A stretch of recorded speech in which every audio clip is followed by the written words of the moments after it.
Carter were on their way home from a business trip in Dayton, Ohio, when a problem with Carl's car forced him to stop for the fifth time. Fisher, furious for the repeated issues, believed American cars weren't tested for quality like the European cars he had seen racing in France 3 years prior. Lem Trotter, hearing this, would challenge Carl to build the racetrack he had been promoting, a place where American manufacturers could test their cars under the most grueling conditions.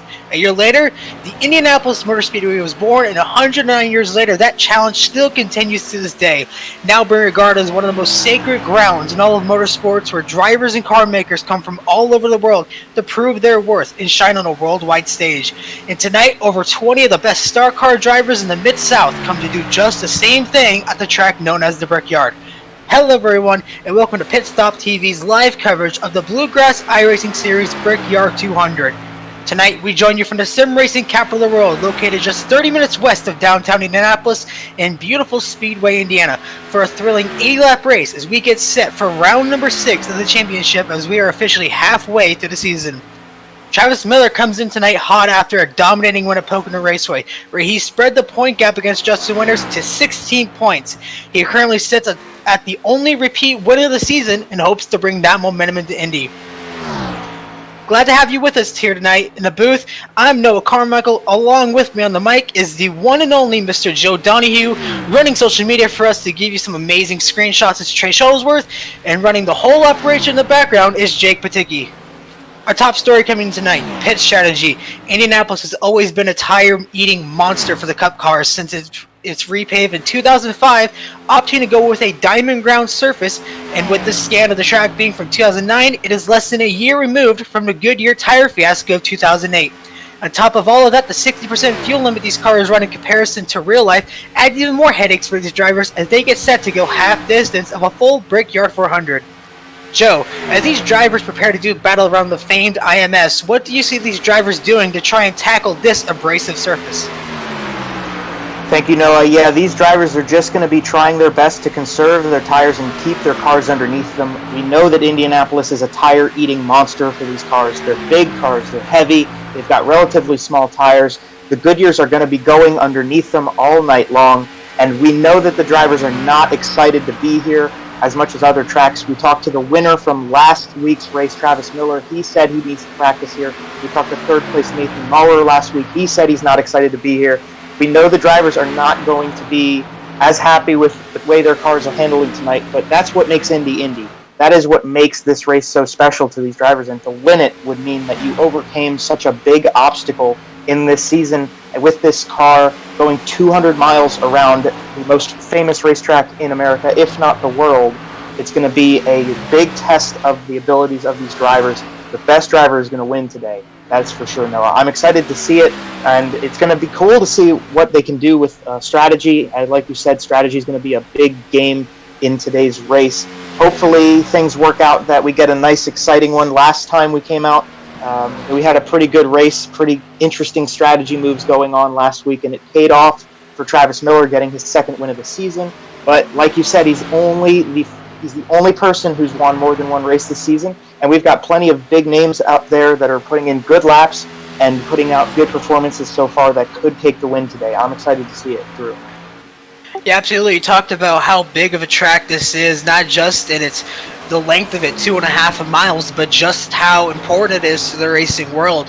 Drivers like Foyt, Unser, Haroon, Gordon, Stewart, all famous names who have visited Victory Lane. So for any driver to come here, whether they like it or not, whether they love this track or hate this track, they know the history and how much it means to be racing these famed four corners, once known as the Brickyard. For anybody who doesn't know, if you've been living under a rock and don't know the history of this track, what the history behind this track was, 1909.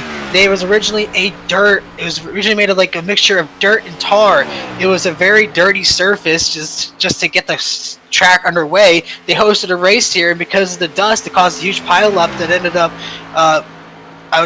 up killing a lot of people in the process. So what they did as a fix around to keep that track going is they used over 1 million bricks to pave this 2.5 mile, and now it's the same surface they kept up until about the 60s and 70s, where they tore it out and then paved over to what you see today. And the only thing left of brick on this racetrack is the famed start and finish line that is left. A yard of bricks is what they call it, and that is where everybody loves to go to. Now a tradition that was actually started by Dale Jarrett in the late '90s, kissing the bricks. So it's obviously a famous tradition here. It's something that everybody loves to do. Is it not the most sanitary thing to do in today's times? No, but regardless, winning the Brickyard is that honestly is something that a lot of drivers are willing to risk just to be able to appreciate the history that comes along with winning at a track just like Indianapolis. Yeah, Noah, and you and I have been here together before, and every time you walk through the gate, every time you see the track surface, you walk into the grandstand, it is just a special instance in your life. You don't get to go to places like this very often. There's not a lot of days in a year where you get to enjoy something as big and as historic and as special as Indianapolis.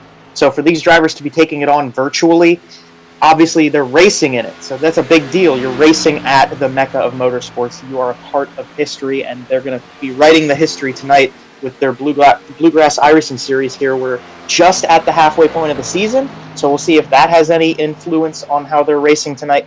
But it's such a special place to be. It's such a special place to race, and to have the opportunity to be racing it in this series with these cars, which we've already said, these cars are going to be a handful tonight for these guys, and it's going to really prove who's driving out tonight. It's just such a special place and such a great place to be that we're really excited to bring it to you here tonight.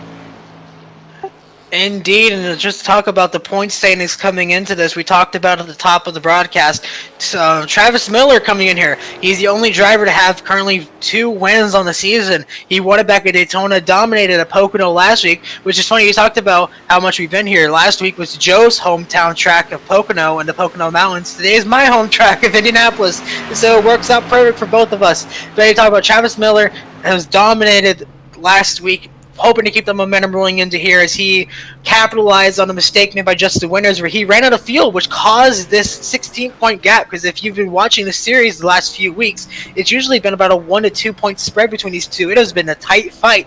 But because of that little mistake, it has really opened up the gap. And now Justin Winters is on the offense. He needs to have a good race here and capitalize on everything he can. And right now, he is about the 6th or 7th person on the timing and scoring sheet, and he is behind Travis Miller, who is 2nd.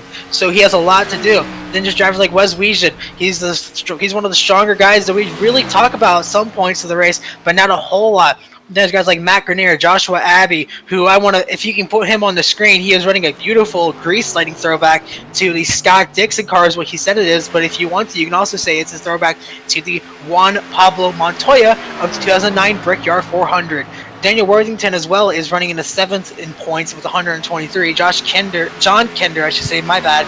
He is also one of the stronger guys. Nicholas Nagos that we need to want to watch out for. He's one of the more aggressive drivers on the circuit, had a really strong run at Pocono, and then Brian Terry as well in 10th. So a lot of this point spread, it's a little bit spread out, but it's still anyone's game only this late into the season just because of the fact that we have so many different winners this early or this late in the season, I'd say.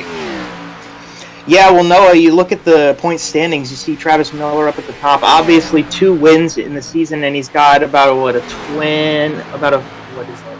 it's about a little less than 20 points separating him from Justin Winters. But I'll tell you what, 16 points, 17 points, that's just a bad race. If Travis Miller has a bad race, it's all on the table again, and everybody behind him is back up there together. So there is a much larger gap, relatively speaking, than we've had the last few races between 1st and 2nd in the championship, but it's still anybody's race. I mean, just anything can happen.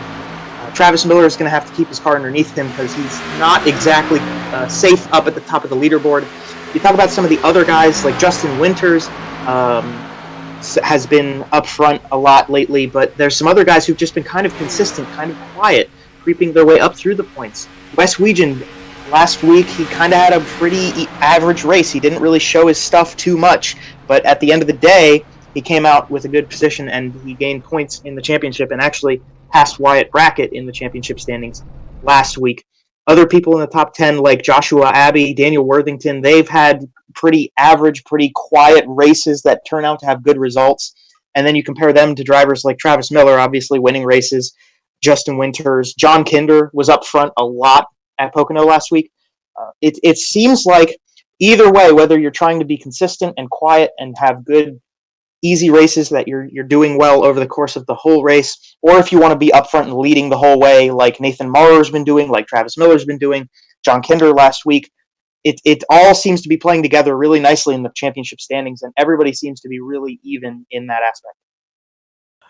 Well, as we talk about the point standings right now, qualifying has begun. Right now on the track, one of the only people right now about to start their first lap is the number 2 of Brandon Robertson in that Pedigree Toyota. He is currently running through the north end of the speedway, heading out into turn number 4 as he gets ready to start his first flying lap. All the drivers we want to keep our eye on heading into qualifying. So you talk about Travis Miller and Justin Winters, but also Scott Fritz and Hunter Carr. We haven't really talked about. We talked about him quite a bit in the past few races. He'll start really good and then fall off to the wayside around the midpoint of the race. He's been really strong here, and he would love to have a comeback to try and get a win. He's come so close to having really good finishes, and just have something happen that puts him all the way in the back. So if he can get a pole, that could be a really big confidence boost coming into the race. But like you see right now, down the back straightaway for the first time is that number 2 car. We're going to have to watch to see who else is on the track.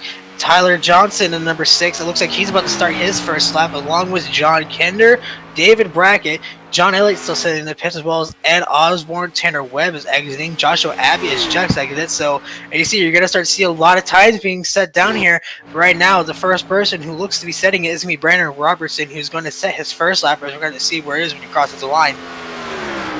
Well, Brandon Robertson, while you were speaking there, was a little loose in the corner out of turn number 1, so his time is going to be on the top of the leaderboard for now because he's the first driver through, but I wouldn't expect it to hold very long because he did kind of have a wiggle through turn 1 on his first lap. Down the back straightaway he goes now. He does have the fastest time with a 50.119. As you talked about, he had a little bit of a bobble on the exit of the corner, so I'm going to see how well that sits compared to everybody else. He is slower by about close to 0.6 of a second. He set a 49.507 in practice, and as you see on the timing and scoring, that is quickly starting to drop to the wayside. John Kinder now fastest with a 49.656. Looks like a very much better lap for the number 2 car as he comes across the line. See if he can improve, and he does. A 49.767 currently puts him on the outside of the front row. We're going to see where that falls in the line. Now you see the points leader Travis Miller entering into turn number 1, looking to start, I believe, he actually just completed his first lap, so now he's on a second of 49.872, so he's actually running back in third. David Brackett qualifying right now in third. Brian Terry fourth, but John Kinder still holding on to that top spot as he might get the pole here early on. Yeah, there's plenty of time left. There's plenty of drivers to go out, but we're looking at David Brackett now coming across to complete his second lap, and did he improve? It looks like Tanner Webb jumped him in the standings, but yeah, I mean, we talked with Travis Miller after last week. He said he needed to practice here, and it looks like it might have paid off. Third place, not a bad place to start. Being up front at the beginning of this race is going to be pretty important. I would think into turn 1, obviously, but also into turn number 3, because the drivers are going to be getting a lot of speed down the back straightaway on that first lap. 5/8 of a mile, they're going to be going down it, and then into turn 3, which they're going to have to be careful. Maybe hit the brakes, try to single file out so they make the corner. Hopefully we don't get a calamity collision.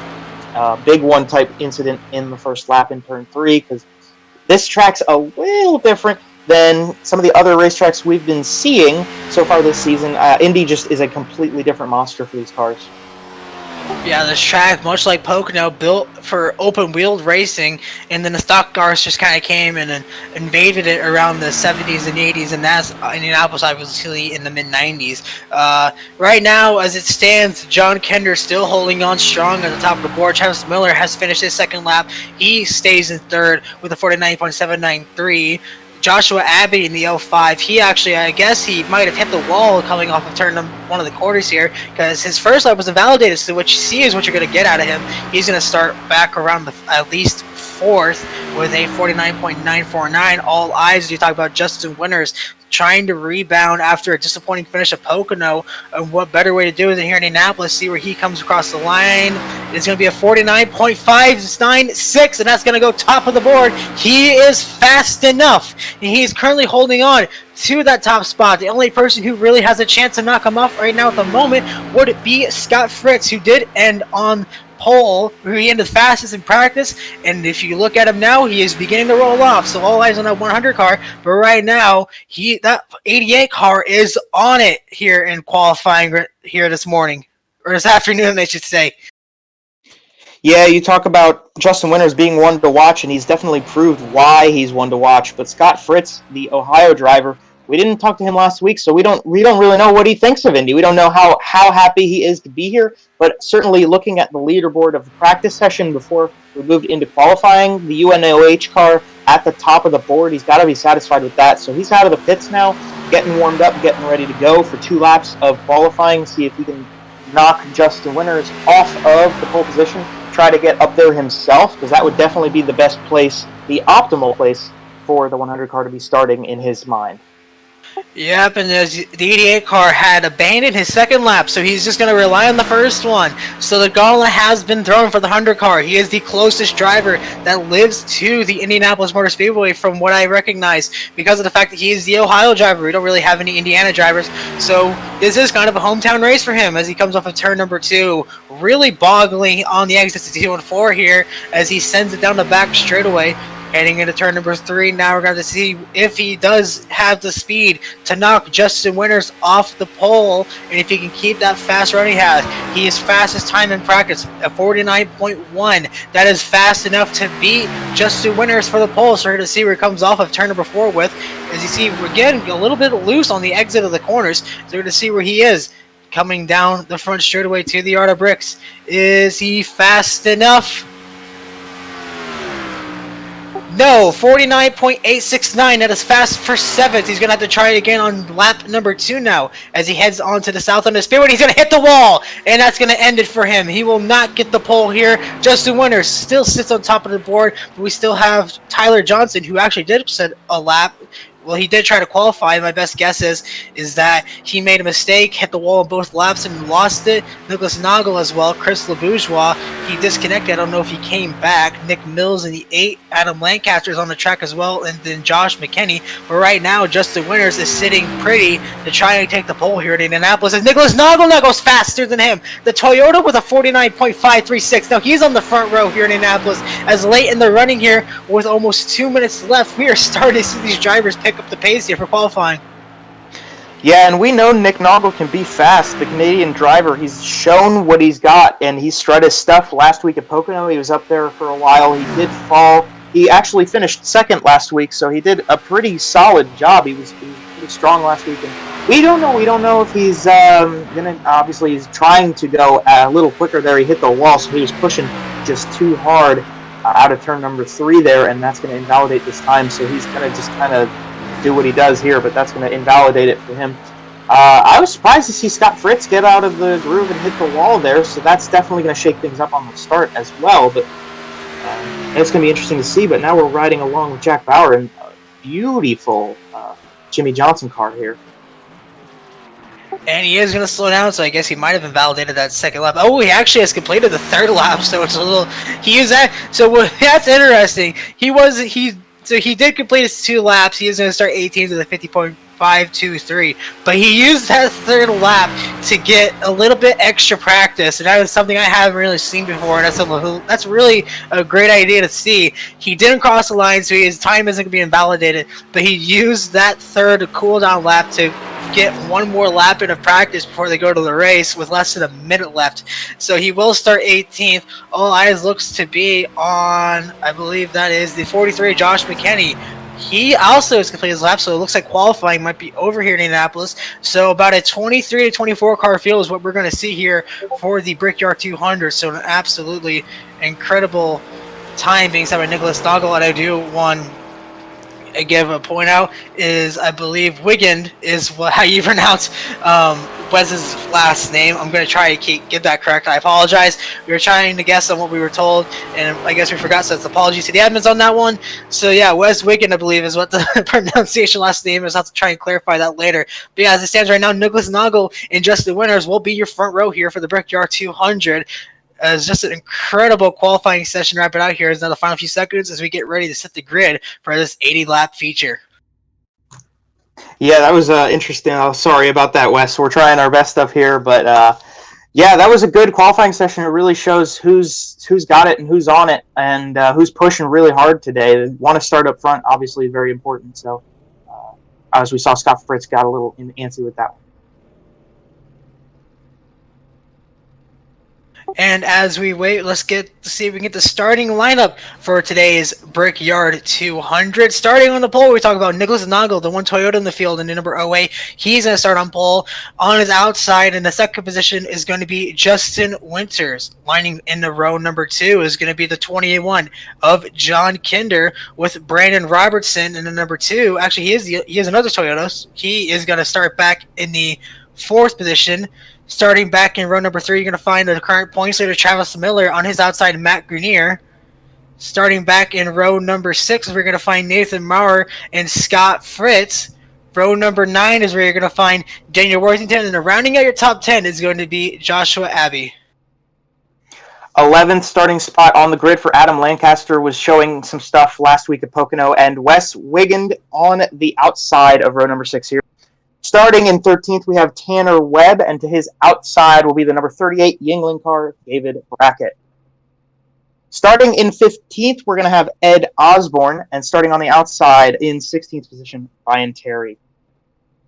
17th on the grid will be Josh Miller for today's race, and on the outside of this one is the number 48 car of Jack Bauer. 19th starting position is going to be Josh McKinney on the inside, and to his outside will be Wyatt Brackett. Starting back in the 24th position is where you're going to find John Elliott, the last driver to set a time in the qualifying. Starting back at 22nd is where you're going to find Nick Mills. And then rounding out your 24-car field is Chris LaBourgeois in the number 83 and Tyler Johnson in the number 6. And you see the field now starting to roll off here at the famous 2.5-mile Indianapolis Motor Speedway. We're going to have one pace lap, and then we're going to set them loose for 200 miles as they get to salute the JPEG fans here in the sold-out Indianapolis Motor Speedway. Not something we're seeing here for the NASCAR, but we're going to take it in stride here at the famed Brickyard as they now pass out of turn number 2. See these beautiful cars as we get ready for an incredible race. 2 Toyotas in the field, a Toyota on the pole, a Chevy on the outside. Just the winner to talk about wanting to rebound, and what a great way to do it. Starting on the outside pole, it's going to be incredible to watch these guys tackle this track for 80 laps here, especially with the pit strategy. Yeah, the pit strategy is going to make this race, and it is cool for this Bluegrass iRacing Series to have more fans present than the Indy 500. But, yeah, we're going to have 80 laps, and it's going to be interesting to see how long the drivers push their tires past where they're not getting as much grip as the short runs they need. Some of the stronger drivers of the last few races kind of more in the mid-pack or back end of the field, like Tyler Johnson, who absolutely surprised everybody by winning at Charlotte. Nathan Maurer's been up front a couple races now, but they're coming into turn number 4. We're going to have 80 laps of beautiful racing action going on tonight. It's going to be a good one, the 24-car field all lined up, and hopefully everybody's ready to go for this one. It's set to be a doozy here today. Coming out of turn number 4 then for the final time, pace car going to take the dive down the pit road. Nicholas Nagel on pole, just the winner on your outside, are going to bring it down to the green flag. Eyes on the starter, and we are green from the Indianapolis Motor Speedway for the Brickyard 200. We're going to set them loose for 80 laps.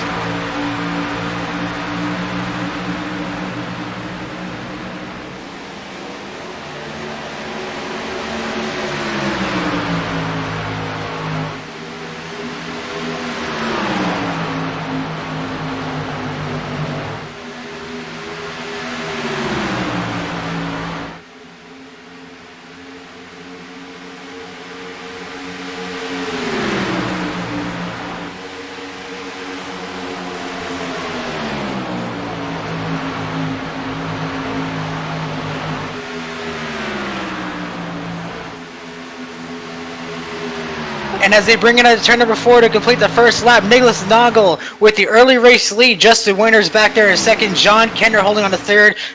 Brandon Robertson in fourth. And then it looks like it's Matt Grenier who's going to take over the 5th spot. So a little bit of a shakeup back there at the end of the top 5. Right now the field's starting to spread themselves out as that number 08 Toyota starts to rock it out with an early race lead as they're jockeying for position back there.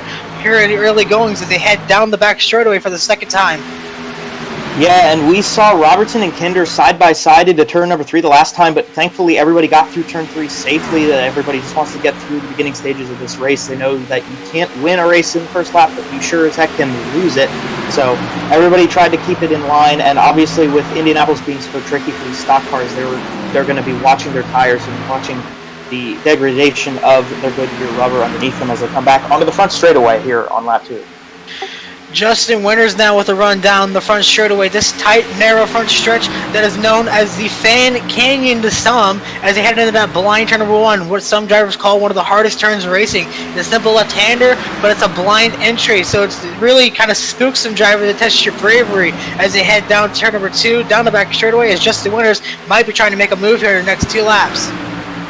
Well, he looked like he was trying to gain time on Noggle through turn 2, that maybe he could get up there, get a run into turn number 3, and try to get down the inside of the 08 Toyota, but it didn't quite work out for him. So into turn number 3, they're going to stay single file.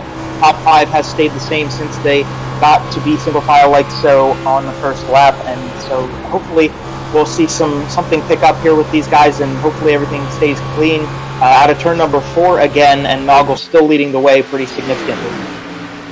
Looking back there around the 8th position, where you're going to find Joshua Abbey now looking up to Matt Grenier up there in the 5th spot. We had just a lot of these drivers starting to single file themselves out. Brandon Robertson and John Kinder starting to put up a little bit of an exciting fight here for the 4th spot. But you talk about early on in the goings here, a lot of these drivers, the last thing they want to do is create an issue, and that seems to be what's happened to the 48 of Jack Bauer. He keyed up the mic. I guess something might have happened early on in the race. Oh, he got down in the grass coming down the back straightaway. Oh, the 43 of Josh McKinney looks like he might have caught the wall and ended up door slamming the Jack Bauer. He lost a lot of time. He's all the way at the back of the field. He's lost it. Back up front, though, Justin Winters trying to reel in the number 08 car as they head back down the front straightaway. Sorry about that, as they're going to complete lap number 4 here in Indianapolis.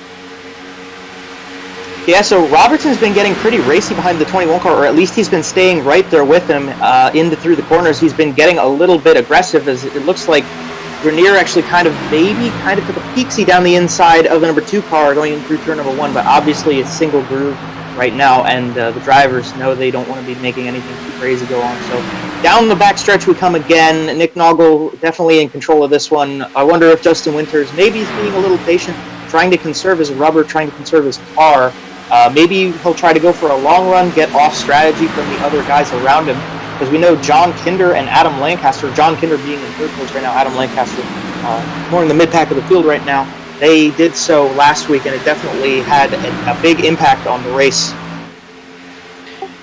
Indeed, the 08 of Noggle, you might have saw in the broadcast, he clipped the apron, exiting forward, and really made the car understeer. That's going to allow Justin Winters to get to the inside. We have a battle for the lead now. He has a preferred line, and that's going to really stack up the field. The top 4 right there, as here comes Winters now with the preferred line.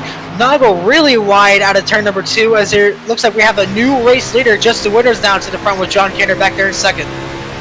Yeah, and John Kinder not letting go of the back end of the number 88 Chevy. Down the backstretch here, he's got a draft, and he's going to take a peek down the inside into turn number 3. He's going to have the preferred line and the preferred groove through the corner of the number 21 down the inside, and we're going to have a new race leader again, so long as Justin Winters falls back, which he does right there. But yeah, you like you said, Noggle got way out of shape through turn number 2, and that really bit him in the butt here as the rest of them caught up and made a pretty interesting lap number 6.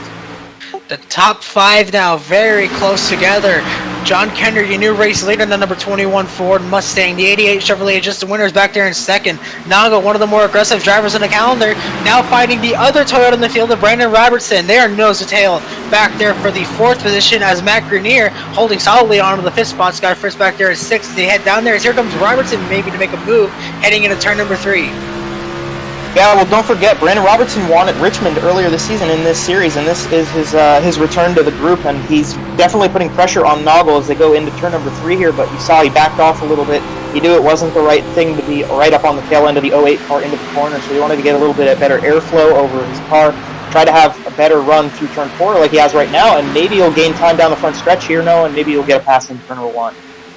Yeah, and even though we might have not seen him before, well, either of us do, because we came back here as Charlotte, But Brandon Robertson has found his way to victory lane. He just hasn't showed up in the last few weeks. Robertson was the winner back at Richmond, so he obviously knows how to get the victory lane. And what a better way to do it in Indianapolis is he tries to look to the inside of Noggle. Again, Noggle stuck on the outside line, and if you're stuck out there, that's basically, you might as well just give up the position because you're not going to hold on to it. Noggle is going to abuse those tires, though, and try to stay in front of him, and that's going to let the top two create that gap as they head into turn number 3 this time. But man, they are really fighting back there hard for that third spot. Yeah, that was really surprising to see Noggle hold it on the outside like he did. You wouldn't have expected that, not only for the strategy of burning up your tires doing so, but also for him to have the ability to run momentum off the top side and stay in front of the 2 car was pretty surprising. But definitely, as you see, it backed the whole group of them up, and them, included with Grenier and Fritz, they're all backed up together now. Yeah, now there's a 2-car breakaway of John Kinder and Justin Winters as Joshua Abbey really wide out of turn number 1. He's going to be up close to the wall. He's going to keep it off the wall, but it's going to allow Nathan Maurer to get to the inside. Again, he's going to go wide in turn number 2, so losing a lot of time as they head down the back straightaway this time. And that big stack-up is causing a lot of dirty air for drivers as those top 2 are just running away with it as of right now. Yeah, John Kinder and Justin Winters, they're going to want to see this type of thing go on because the drivers who are racing each other side by side through the corners, that's just giving Kinder and Winters a big advantage of having a clean lap in front of them. And while everybody's side drafting and side by side through the corners, they're going to be able to gain a lot of time, and they've already gained a second and a half over the rest of the group here.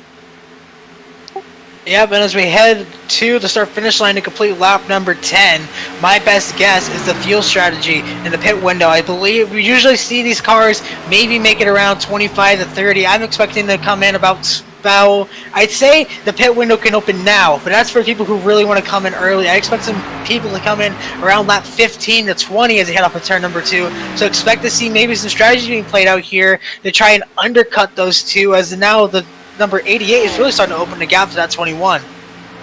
Yeah, Kinder's just was holding on before, but Winters has been really strong so far today. We were already 10 laps into this one, and Winters has proven he's got a good car underneath him. So maybe Kinder held off a little bit. He wants to try to conserve the car. Maybe Winters is just that much faster than him, but back down the front stretch again, and the gap is about a half a second to them, and then about a whole 2 seconds back to Noggle in third.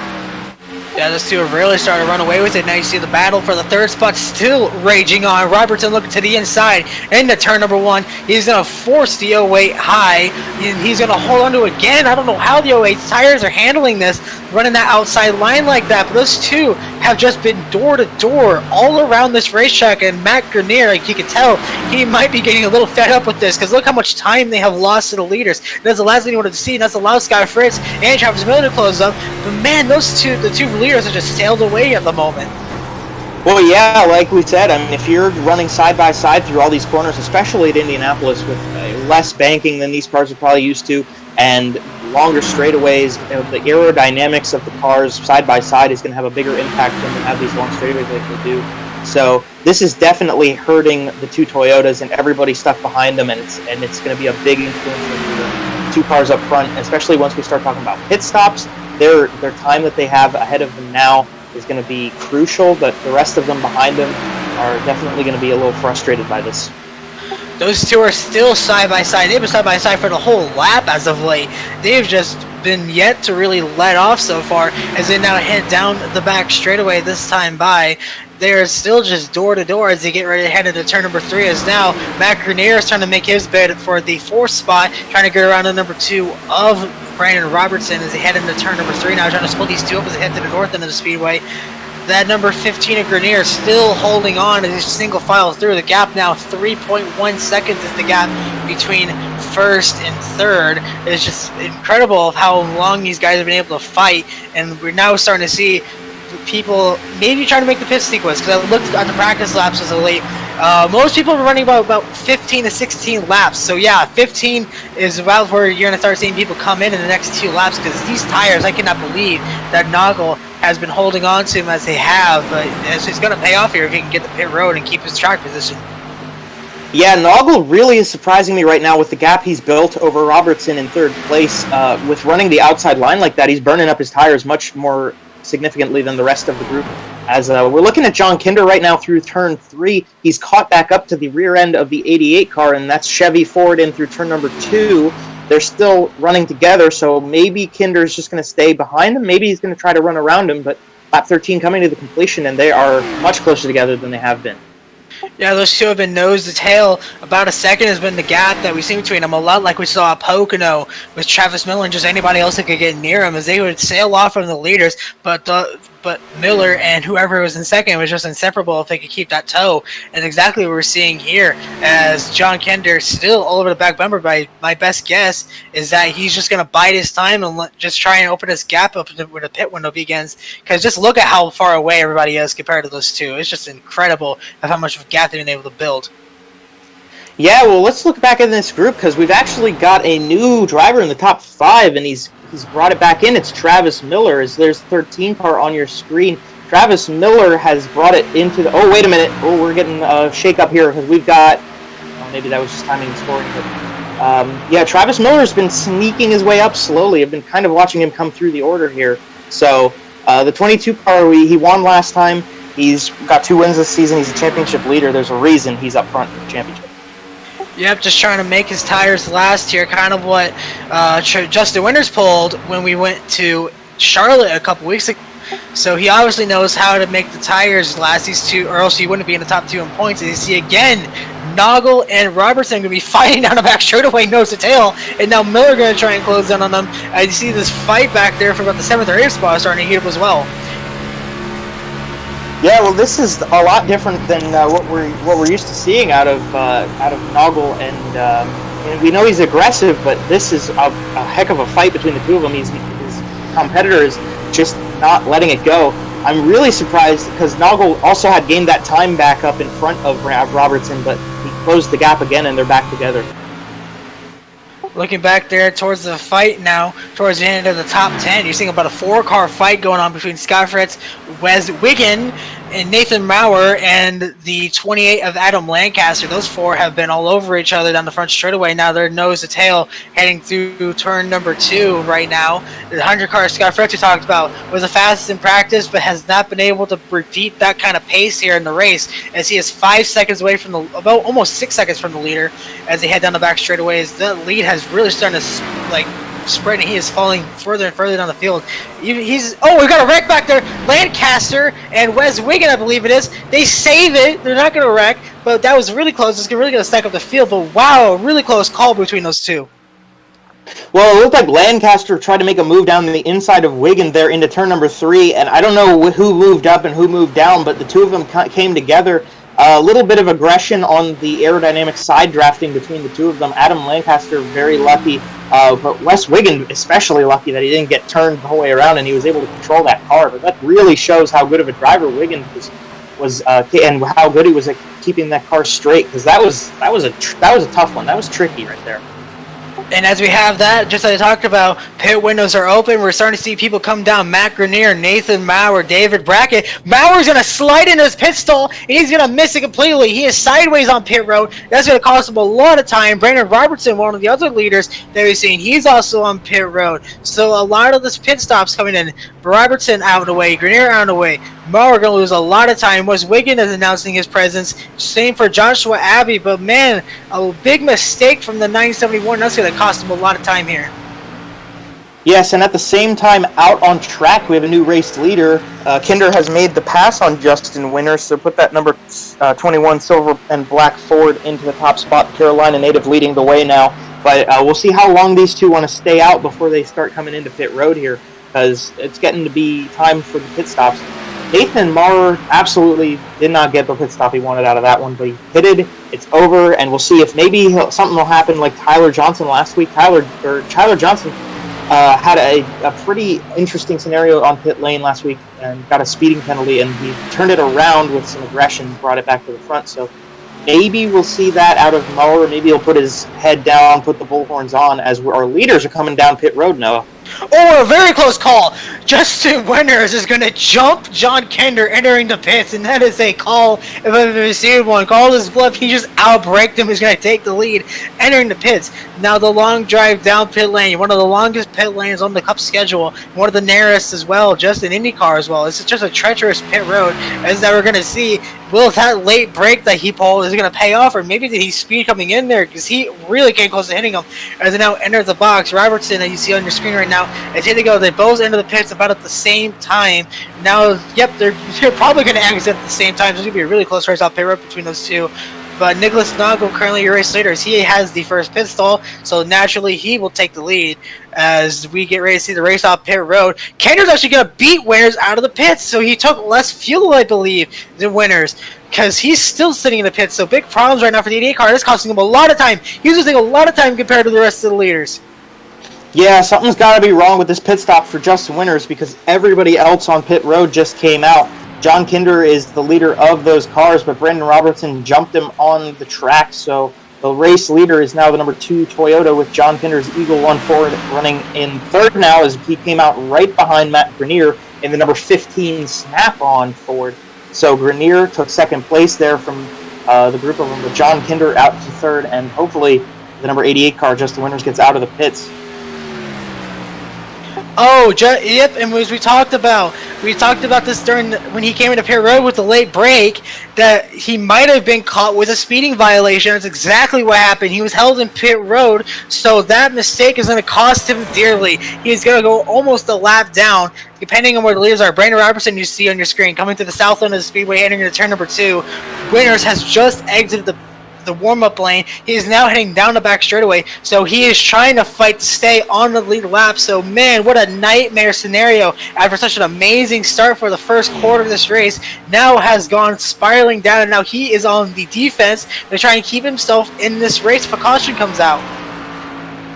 Yeah, we were talking, I mean, you talked about that when he came into the pits. He absolutely put the balls to the walls right there to try to get that position back from John Kinder, and it almost was perfect. It almost worked exceptionally well. It was really cool to see, but you just can't push it too far. If you come speeding into pit lane, you're getting a speeding penalty. That's the way it works, and that's how it worked out for the number 88 team. So Justin Winters definitely has an uphill battle now on his hands, because he was unable to hit the speed limit on his entry to pit lane.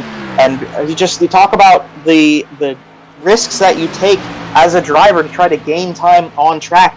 Pit lane is the place to do it. Pit lane is the most influential part of the positioning on track, so long as you exclude crashes and obvious things like that.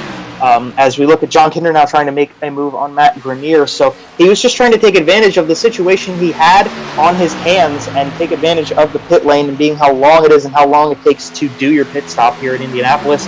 And it just bit him in the butt because he bit off more than he could chew, just unable to make it work for him. But he's got a long race to go. We're only a quarter of the way into it, Noah.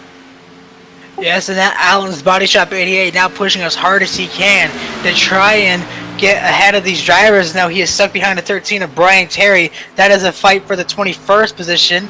He's going to look to the inside now. If he's going to have a turn number 2, he's going to blow right past him, as he has got to be a man on a mission, driving like a pissed off teenager, as you heard of the quote from Talladega Nights. He is a man on a mission to try and create a spread to the number 2 car, and that is what he is doing right now. As we talked about Brandon Robertson, he was fighting back there for the 3rd or 4th spot, was stuck back there with Nicholas Noggle, and he made some stuff happen and was able to get it on pit road, because he is just rocketed out to the lead with almost a 4-second lead almost. We talked about it. We might have not seen it before, but he knows how to get to victory lane. He is right now showing his muscles early in the race as we approach the halfway point, getting about 10 laps short to that. You see Travis Miller. He is a guy who is loving to see Justin Winters have an issue like this. He said he loves fighting with him because he's just an amazing competitor to race against. But when you have an issue like this, they can really benefit your points, and that's exactly what the 22 car wants to see if he wants to try and win this championship. Yeah, the 22 is just going to try to take any break he can get, and we've talked about how close they are and how close they've been, Justin Winters and Travis Miller. But Justin took a little bit of a risk last week, and he ended up running out of gas, and that ended up biting him in the butt with the last race, and that's how Travis Miller got out so far ahead in the lead now in the championship. So this sort of situation, not what Winters wants to see, and surely Travis Miller doesn't want to see it either. Surely Travis Miller wants to win this one by winning races and flat out beating Justin Winters. But stuff like this is just part of a championship. It's the type of stuff you can't make small mistakes like that because it will hurt you in the short term and in the long term. Indeed. Now, just back-to-back terrible weekends for the 88 machine, but right now your leader is that number 2 of Brandon Robertson. John Kinder has actually closed the gap almost a second as of right now, as he is starting to reel in the number 2 car. So 21, also another man on the mission. He has been trying to get that first win all season. He had a really good strategy playing out of Pocono, but it just didn't end up working in his favor, and he got caught out by a lot of late pitters and ended up finishing around the 2nd or 3rd spot. I think he got a top 5 finish out of that. I remember that, but he might have not have gotten that top 5, that win he was looking for. And what a better place to do it than Indianapolis to try and rebound and get your first win of the season. Because right now he looks to be the strongest guy on the racetrack compared to Robertson and Winters. Because he started in the 3rd spot, but he's been running 1st and 2nd since the drop of the green flag, and he has not really moved from that besides the pit sequence. Yeah, John Kinder, he's proven what he's got in his head and behind the wheel. The 21 car has just been strong today so far, and yeah, we're 25 laps into it. Robertson's leading the way, and Robertson's got a win this season, but Kinder's been consistent, and he's proven what he's got in what he's doing with his car. So hopefully, like you said, hopefully he is strong and he can catch back up to the number 2 car. But they pitted off sequence, so there will come a point in time where the 2 car is going to start degrading before the number 21 does. Yeah, and he was really starting to close in that gap now. Last time by, he closed it to a 2.707, now a 2.185, so he is really reeling in that number 2 car quickly, and he has a gun and getting his mirror very fast. So you can see it now in the picture, the very back of the screen is where you're going to find the 21 car now approaching lap traffic. It is really going to benefit the 21 car if he can catch up to him. Ahead of them is that Tabasco car. I believe that is number 5 of John Elliott. Yes, it is. Ahead of them is Brian Terry and Jack Bauer, I believe. No, that's not Jack Bauer. I believe that might be... No, Josh McKinney actually is entering pit road. So, yeah, I'm trying to figure out who it is. We got about 3 lap cars ahead of them, and they're actually fighting off on turn number 4. So that's going to ruin the run for Brandon Robertson if he wants to try and get around him. But, yeah, so lap traffic starting to be a factor here in the midway point of this race to help John Kinder try and take that race lead. Yeah, that's the type of thing that John Kinder needs. He needs the lap traffic to affect Robertson's run more than his. Brandon Robertson now got around lap traffic. And he's going to go sliding up to the top side of the track and then back down into the groove of turn number 2. So that Toyota did get around the lap traffic, but you can see it on the screen. John Kinder is in the picture now. So that definitely helped him, and you can see he's going to get a draft off that lap car, try to get a little bit more speed down the back straightaway, hopefully get down the inside into turn number 3. Doesn't look like it's going to happen this time, so now he's going to be held up behind the lap traffic, and that's not what he needed, because he needed the help from the other cars as he gets down the inside out of turn number 3. He needed the help from the other cars to try to start catching up to Brandon Robertson here. But even regardless, he has closed the gap over a second in that last lap. So in order to see how far it has actually dropped just because of being held up by the 5 of John Elliott. As they come across the line, it's about the same. It's still about a 1.4 second gap.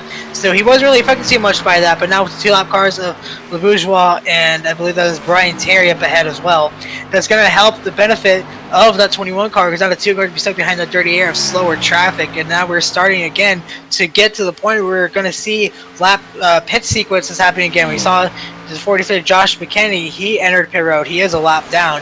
But again, the pit sequence, about 15 laps. He came in around lap 15. It's almost lap 30. So again, that's just how fast these roll off with this fuel limit. As then you see, I heard on the radio, looks like the 22 is going to be entering pit road this time. So your points leader tucked in to come in. Tanner Webb, I believe, also another one that might be trying to come in as well. So be ready, because a lot of leaders are going to come in for the second round of pit stops. So we might see another stack up here on pit road. Yeah, so it's interesting to see how the strategy is changing dynamically as this race goes on, because the first stint was a little bit longer than this if they're getting to lap 30 and they came in before. But, it's going to be an ebb and flow all day of trying to see how well you can change your strategy to the dynamic conditions of this race, because it's definitely going to prove itself what is the right thing to do. The drivers who are going to be up front are the drivers who are making the right decisions. So maybe some of these drivers are looking at their strategies and saying, I was trying to go for longer stints and try to lengthen the amount of time I'm on the track compared to in the pit lane. And now they're looking and saying, oh, the fresh rubber is really what I need right now. So they're going to try to change their strategies here, Noah, and it's going to be interesting to see how that affects how these drivers run and how the running order changes when these pit cycles go through. Absolutely. As they now make their way off the turn number 4, you're still seeing, I believe, hold on one second. Yes, you are seeing Travis Miller. I thought I might have heard him saying something about going on the pit road. I might have misheard. But right now, the race still rages on. About lap 30 is where we're at. So we're still approaching that halfway distance. So again, the pit window has opened officially because we have now approached the 15-lap mark of the second run.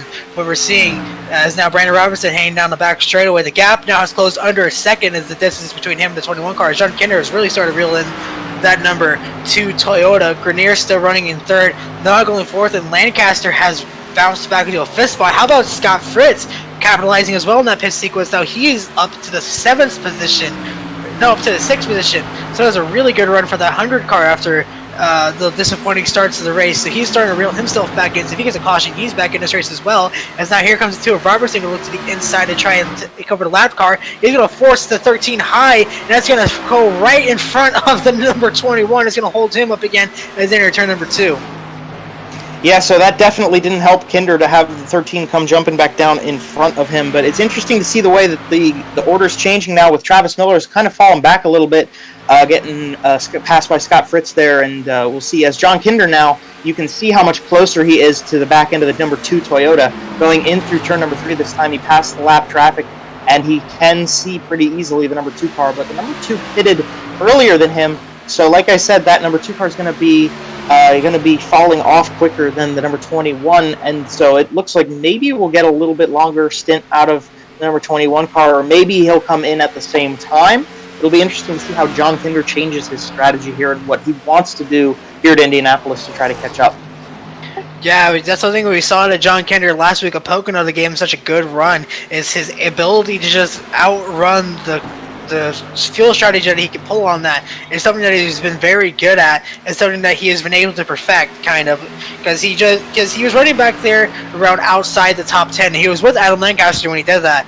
Those two would come in together, lead together, and they were just a pack, and he would be able to keep himself off the lap and then go about 10 laps further than any of the leaders could. So it's obvious that 21 car knows how to get the job done on stretching the field. That's something that could really benefit him here at Indianapolis, as he is really starting to close down the gap to the 2 cars. Here he comes down pit road this time. So here we go. The first leader in the pit road is going to be Brandon Robertson, as he makes the long drive down pit road for his second pit stop of the day, as Grenier going to follow him in as well. Yeah, a couple of these guys all coming in together, but John Kinder stayed out, so I wonder if John Kinder, how long he's going to try to stay out for. John Kinder has shown he can do the long runs, and he likes to run longer strategies. If he can keep lengthening his stints on the track, he could possibly cut an entire pit stop out of this race. And we know, especially with Indianapolis and how long that pit lane is, how long the front stretch is, that's going to be a big help to him. And look who's behind him in second is Adam Lancaster, who has assumingly done the same thing. Scott Fritz in third. They're still out there. Travis Miller, Nathan Maurer, they're staying out a little bit longer than Robertson did and the rest of the guys who came in with him. Some of them, they did come in later than the 2 car did originally, but I would expect to see John Kinder staying out on track for a little while. Lancaster talking about in second, eyes on him now if he's in enter pit road. Nope, he is, like you said, they might be trying to run that same pit strategy as now Travis Miller in the 22 car on pit road. So your points leader coming down to take service. Same for Nathan Maurer after his tragedy of a pit stop that happened. He is falling back to the 6th position. Daniel Worthington, the number 113, also coming in. Joshua Abbey as well. And then I believe that is, Wes Wiegand in the 188 now making the long drive down pit road. So again, the second round of pit stops very heavily underway now, as though all eyes are going to be on John Kinder and Lancaster to see if they try to repeat what they did a week ago at Pocono. Yeah, so it'll also be interesting to see how much further Brandon Robertson gets out in front of these guys. Obviously, as you run the stint that you do on your tires, they start to fall off. You start to have to run slower laps to stay on the racing surface. So in terms of lap times, John Kinder would be at a disadvantage compared to somebody like Brendan Robertson, who comes in and gets fresh rubber and can push it a little longer. But it is tried to be weighing out whether or not you're going to be making any time up by not having a pit stop or by coming in and getting fresher tires, running quicker laps. So that's the kind of thing we have to watch for, as some more of the guys are going to be jostling around in position as the leaders come out of the pits or come into the pits. We're looking at Adam Lancaster right now as he's still in second place. But yeah, it's definitely a battle of two main strategies of whether or not you want to be the guy out on the track longer or the guy running faster laps, as John Kinder now commits to a pit stop here on lap 35. So now we're going to see what he really can do here as he enters on lap 35, if he's going to try and cut out a pit stop. Lancaster, though, going to stay out a little bit longer, so he's going to try and do something of his own to try and cut out a pit stop. So again, the pit strategy really hard to affect here. Lancaster, now your new race leader, John Kinder, has cycled himself already back into the second spot as he oh, that's right, no, John Kinder is coming out pit road. So that was my apologies. Scott Fritz actually coming out pit road. We got a wreck going on in the back. That is going to involve the 5 of John Elliott and the 43, I believe, of Josh McKenney as they make contact. That's also going to involve, I believe that is the 33, that is, trying to figure out, that is Wyatt Brackett. So a lot of drivers involved of lap cars coming out of turn number 2. And that has just caused a huge pile up down the backstretch. And that's going to help Adam Lancaster jump a couple cars that are currently a lap down. As we're looking at the replay here, the 5 got wiggly loose into turn number 2. And then, yeah, he's trying to keep control of the car, but he got into the side of the 13, and that just collected a couple cars there. Unfortunate stuff. Just a little bit of a wiggle in turn 2, and you can see what it does to the rest of the field here. Yeah, well, you know what that's really going to do? That is the worst news right now for drivers like Wes Wiggin, Joshua Abbey, Jack Bauer, Justin Winters. They're all stuck a lap down because of the pit cycle. So now they are going to lose a lot of time because of this. That's the last thing that drivers like Justin Winters want to do to try and get the rebound. So their best hope is that any of these drivers in front of them might try and pivot because of the fact that where they were, it's not going to happen. So it's a very nightmare situation for the 88 is when it rains and pours for him, as now he's going to be stuck a lap down and have to try and maybe hope for something to happen on this caution to get him back on the lead lap. Yeah, well, just because of the pure length of this speedway, there are a couple of guys who have already pitted, and then obviously if you include like Brandon Robertson, who pitted earlier, there are a couple of guys out there who have pitted recently that are on the lead lap. That actually happened while the number 21 car, John Kinder, was on pit road, so that is going to exponentially help the number 21 car as he just comes out of pit road to a yellow flag, and so he's going to sit in on the lead lap, and then when the rest of the guys in front of him might come in for tires and fuel, he's going to be in very good shape there. So that really helped John Kinder. Adam Lancaster, it's tough to say. We'll have to see when he comes in, where he comes out of the pits, how much that helped or hurt the number 28 Javelin car. Yeah, and then you see right behind him, that is Wyatt Brackett and Wes Wiggin. Wyatt Brackett's going to come, yeah, he has to come down because he got the damage from the 5 cars. A lot of drivers going to come down pit road. Both the lap cars are going to come down, so that's going to stick a lot of drivers behind. I believe that is Wes Wiggin, who did stay out, so he will get his lap back. Joshua Abbey's going to assume the race lead because of all of this. Oh, no, he is also a lap down. So, yeah, Joshua Abbey will also get his lap back. Looks like Tanner Webb as well. Jack Bauer also going to get his lap back. Nick Mills now the first car a lap down, but he's stayed out as well. He's going to get his lap back. And then all eyes are on Justin Winters. Yep, so it looks like a lot of these leaders are going to get their laps back. So it is going to work out because of how many people just pitted under that cycle, under that caution period here. Well, yeah, and that was just a difference from how far ahead Adam Lancaster was to Brandon Robertson.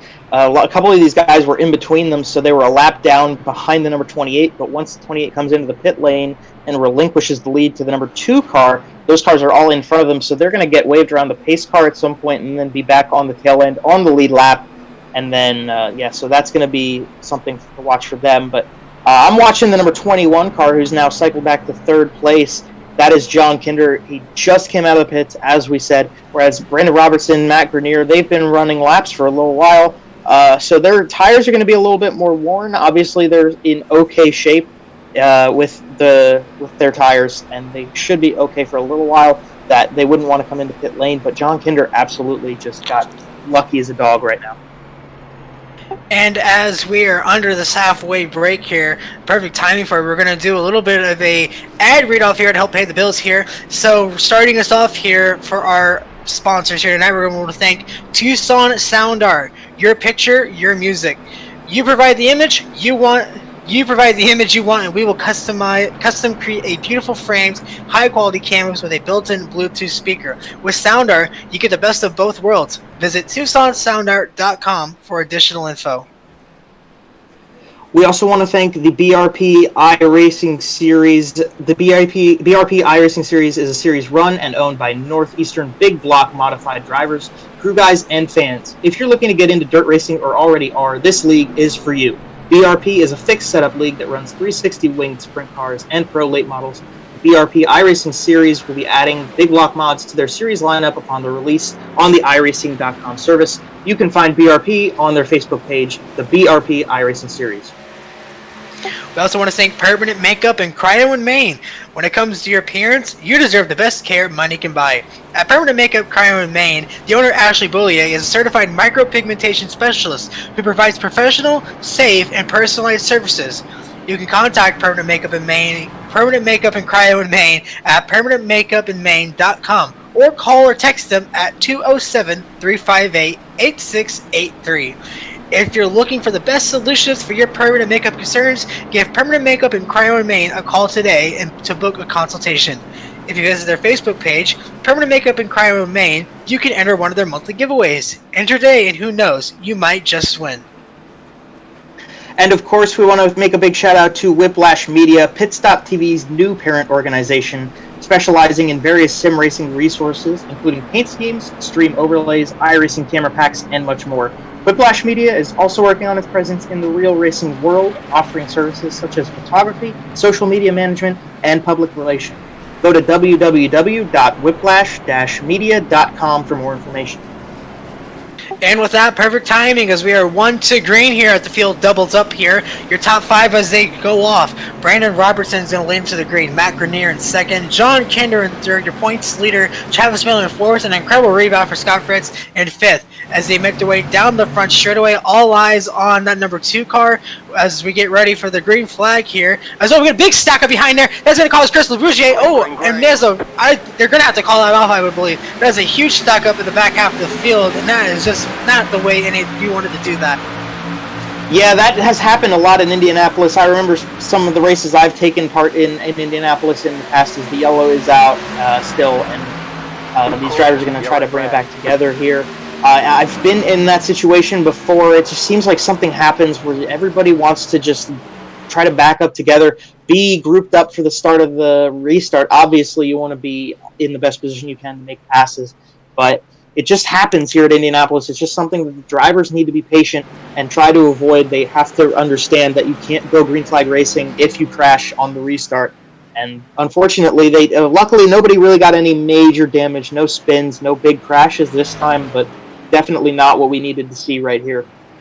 And if you look back at the replay at that restart, it actually involved the Justin Winters, but not too terribly in Tanner Webb. It is, if you look back at it, it was a very weird scenario. It was like the biggest kind of I forget the term of it. I forget the term of it, but they didn't. It wasn't like actual hit. It was just like he netcoded him. It was like a really large netcode or something at least that happened in the 17 car because he got knocked sideways, but nobody was near him, and that sent the 88 Winters around. So it didn't damage his car at all, but it did hinder him a little bit and kind of ruin his tires just a tad bit.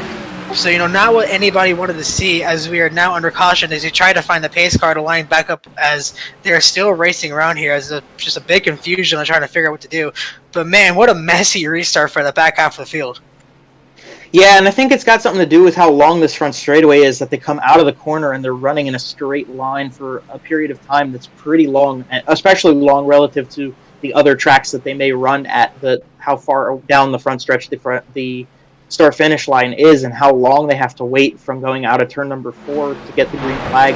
That definitely plays a factor, and not being able to see around the cars in front of you is going to get a little antsy for the back end of the field, And yeah, it's a thing that just happens. You just have to be patient. You just have to wait, and you have to be willing to give up a little bit of time on your restart if you want to have a clean one, because people get antsy, you get excited. I've been in that situation before. You just want to go. You feel like you've been waiting way too long when you're coming down this front stretch because you can't see the starter stand.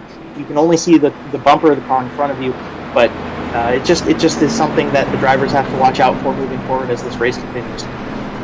So as we are under caution yet again, they are single file now as they enter into turn number 2. We're on now lap 42, so we're officially past the halfway distance here at the Brickyard 200. You see the 33 of Wyatt Brackett. I believe he is 2 laps down, so I believe he might be the lucky dog in this scenario. I'm not 100% sure. I believe he might have lost lucky dog candidacy for the 17 of Tanner Webb because of the fact he was involved in that caution, so it would go to Wyatt Brackett. So he will get one of his laps back, I believe. Tanner Webb has left the server, so that is exactly why. So Tanner Webb has retired the car after that incident, so of course it would go to Wyatt Brackett, who is the next car in line a lap down. So that's where we stand right now. The person you see at the very front of the field is 43 of Josh McKinney. He was ahead of the leaders when the caution came out, I believe so he will get at least one of his 4 laps back, as they are still single file heading to the north end of the speedway into turn number 4, as we have to just wait patiently for the 1-2 green to get this race back going again for the second half of this race. Yeah, it was just an interesting scenario. It's unfortunate to see Tanner Webb go there, but maybe he lagged out. Maybe something happened there, or hopefully he didn't get too upset with what happened. We know that drivers get angry about this kind of thing, and rightfully so. Obviously, we're all very professional here, and we want to act as professional as possible with each other. So, trying to be respectful and trying to be professional drivers here, and something like that isn't what you want to see. But there are some names that are in the top 10 here that are kind of new. Daniel Worthington's gotten up here. Ed Osborne, we haven't really talked about these guys yet today. Daniel Worthington has shown to be kind of a quiet driver through the beginning stages of races, and then especially at Charlotte, he had a strong run and brought that 113 car back to the front, the Jack Daniels Green Apple car. So maybe he's got the same thing going on here. Ed Osborne in the 555, he cracked the top 10 here with that, with the first caution, and now he's going to obviously be sitting still as we're still under yellow. So we did kind of get a little bit of shakeup from the yellow in terms of, not only in terms of John Kinder taking big time advantage of what was going on and the way that the pit stop strategy came out, but we've got a couple new guys up in the top 10 here. And as you see, heading on the back straightaway, there is still single file with what I believe is 1 to green. So I believe because of... Give me 1 second. Oh, so I believe what happened is because of the caution, some little bit of a mess up with the server or the simulation. They have got, this is going to be a single file restart. So we're going old fashioned point system dating back to 2003, old fashioned restart going back to single file just because of the sim. The admin had came over the radio and said he had no control over that. I believe he tried to make it back to double file, but sadly it's just not going to happen. So 1 to green, we're going to have an old-fashioned single-file restart, much like the 500 today's standards, as it now ends up turn number 4. Your top 5, Brandon Robertson, Matt Grenier in 2nd, Travis Miller in 3rd, John Kinder in 4th, and Scott Fritz still holding on to 5th as they make their way off of turn number 4 to the front straightaway. Going to make that hard left turn to the pit road. Eyes on the leaders again to see if we can get this going as we wait for the green flag. Is still waiting, and there we go, as the green flag is back underway. We are racing once again here in Indianapolis as they get ready to send off in turn number 1, as Robertson was a huge jump heading into this first turn.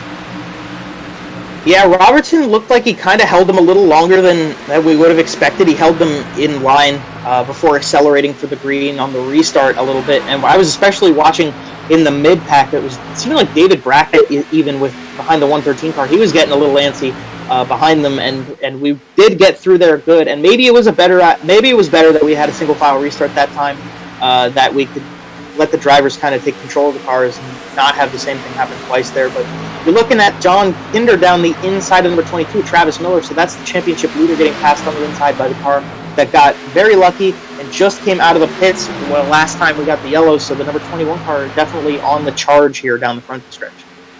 John Kinder, the man on the mission, he's been one of the fastest cars on the circuit so far today. He is going to try and run down these leaders as Robertson trying to outrun Grenier in the number 15 cars. They're almost 4 wide down the front stretch back there towards the later half of the field.